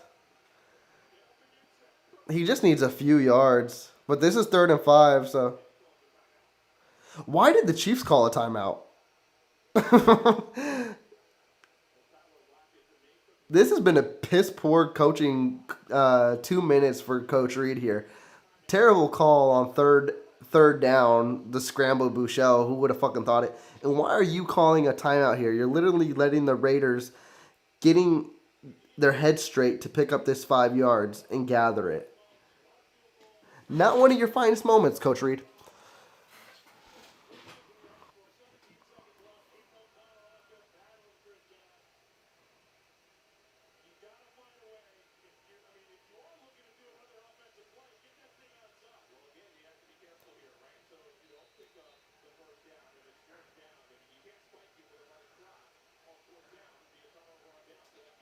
Yeah, the Raiders. Yeah, this is interesting because if the Raiders don't get the first down, they can't spike it because then it's Chiefs balls. They need to pick up the 5 yards.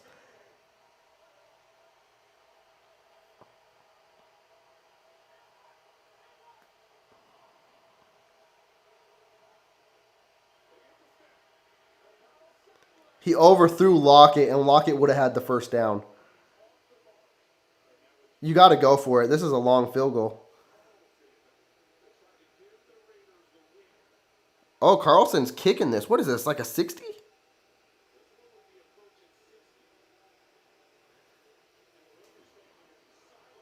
Yeah, this is a 60-yard field goal. All right, Carlson. 60 yards.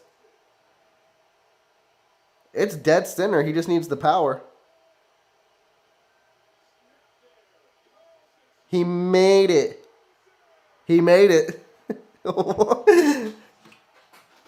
What a kick.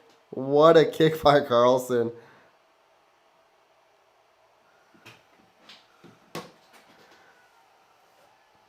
What a kick. Yeah, you got to give him credit. That's solid. 60 yards.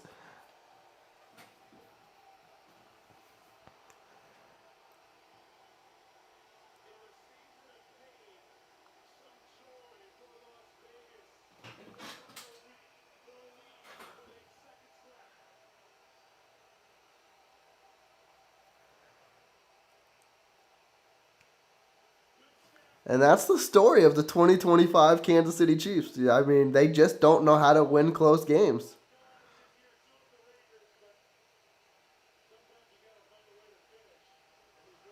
And you got to blame it on Coach Reed. If Coach Reed doesn't call a dipshit ass call on third down to roll out Bouchel instead of just giving it to Kareem Hunt probably gets close to picking up that 3 yards. But again, that's Coach Reed. You could blame any offensive coordinator you want. You could blame the whole team you want. That's Coach Reed.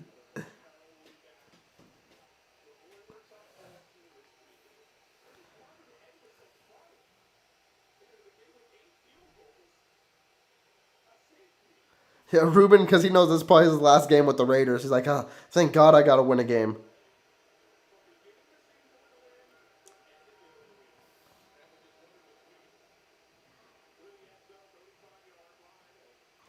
Hail Mary time, folks.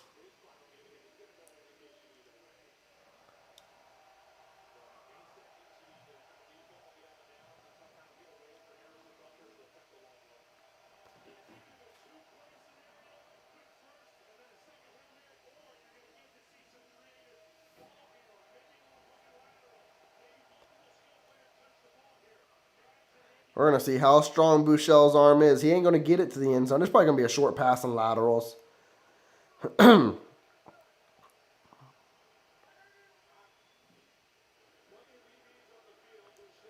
Bouchel didn't even get it to Kelsey.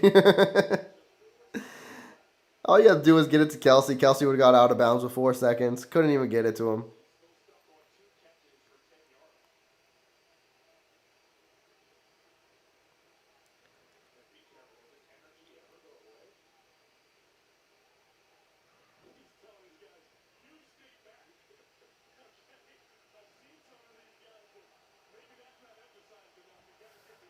All right, last play of the game. Last play of the season. Quick pass to Kelsey.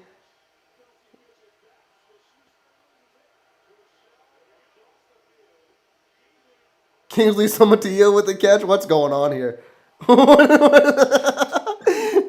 No better way to end it with a Kingsley Sumatia hurdle. The Chiefs finished the season at 6-11. I believe they just locked up the 9th overall pick. Final score 14-12. Terrible season, but it is what it is, folks.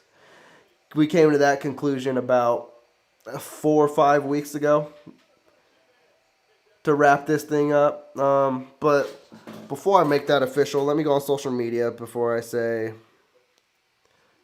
what our draft pick is here. Right now, they just put the Chargers and Broncos game on TV. Did this become close? So, yes, the Chiefs do have the 9th pick. So, if anything positive out of that, That's huge. They can draft a game changer, so that's huge as well. Tough season. Oh, this game is not. What? Why you put this game on my? And the Broncos clinched the bye, so it is what it is for this season. Unfortunately, now we go into off-season preparation. I will still make a lot of videos coming into this week. I will go on a small like vacay from the channel, not long. I'm going on a cruise on Thursday, so Thursday to Monday, I won't have no content, but I will push content out prior to that. And then I'll be back, and then I'll bring back my long-term videos, of course, 10 to 20-minute plus videos, and then probably going into the end of January, maybe February, bring those live streams back too. And if any games are interesting or catch any of our eyes, maybe we'll live stream one of these playoff games and see how that goes too. So, hey, this is far from done. We got a lot to discuss in this off season. Like y'all are mentioning, it's time. So let's see what Veach got up his sleeve. It's time to build this team. You got the 9th overall pick. You know what you need to do to make this team better. Tomorrow's going to be very interesting because it's Black Monday. So coaches are going to be fired. Coordinators will be moving around. We should start seeing that shift as well. With Matt Nagy taking interviews, you got to assume the Chiefs will start taking interviews for their offensive coordinator position as well. So those names that'll be brought up, it'll be very intriguing to see how that all unveils. Right now, the Chargers are driving downfield. They're trying to score a touchdown, but there's 46 seconds left in this. I don't think they can do much. Hey, and I could do a good hate watch too. So if we want to live stream the Chargers and Broncos games in the playoffs, I'm more than welcome to that. Of course, I won't be able to live stream this weekend because I'll be on a boat and there's not going to be that kind of connection. But the following week, if the Chargers advance and the Broncos, we want to do that, I'm more than welcome to do that. I think that'll be a good time and take us all the way through and just keep this going. But right, I'm going to cut this out. We still got a lot to discuss. I appreciate each and every one of you for sticking with me definitely through this season because this season wasn't one we could have imagined. But hey, Chiefs Kingdom, we ride and die with it, and we'll always be there through the wins and losses. Trey Lance looking in the end zone. Touchdown Chargers. We may have a game here. There's a flag, though. So, but I'm going to cut this off. I do appreciate you guys. I will keep the videos up. The chat will still keep going. We'll definitely keep in touch. Much love as always. I'm checking out. Y'all take care. Peace.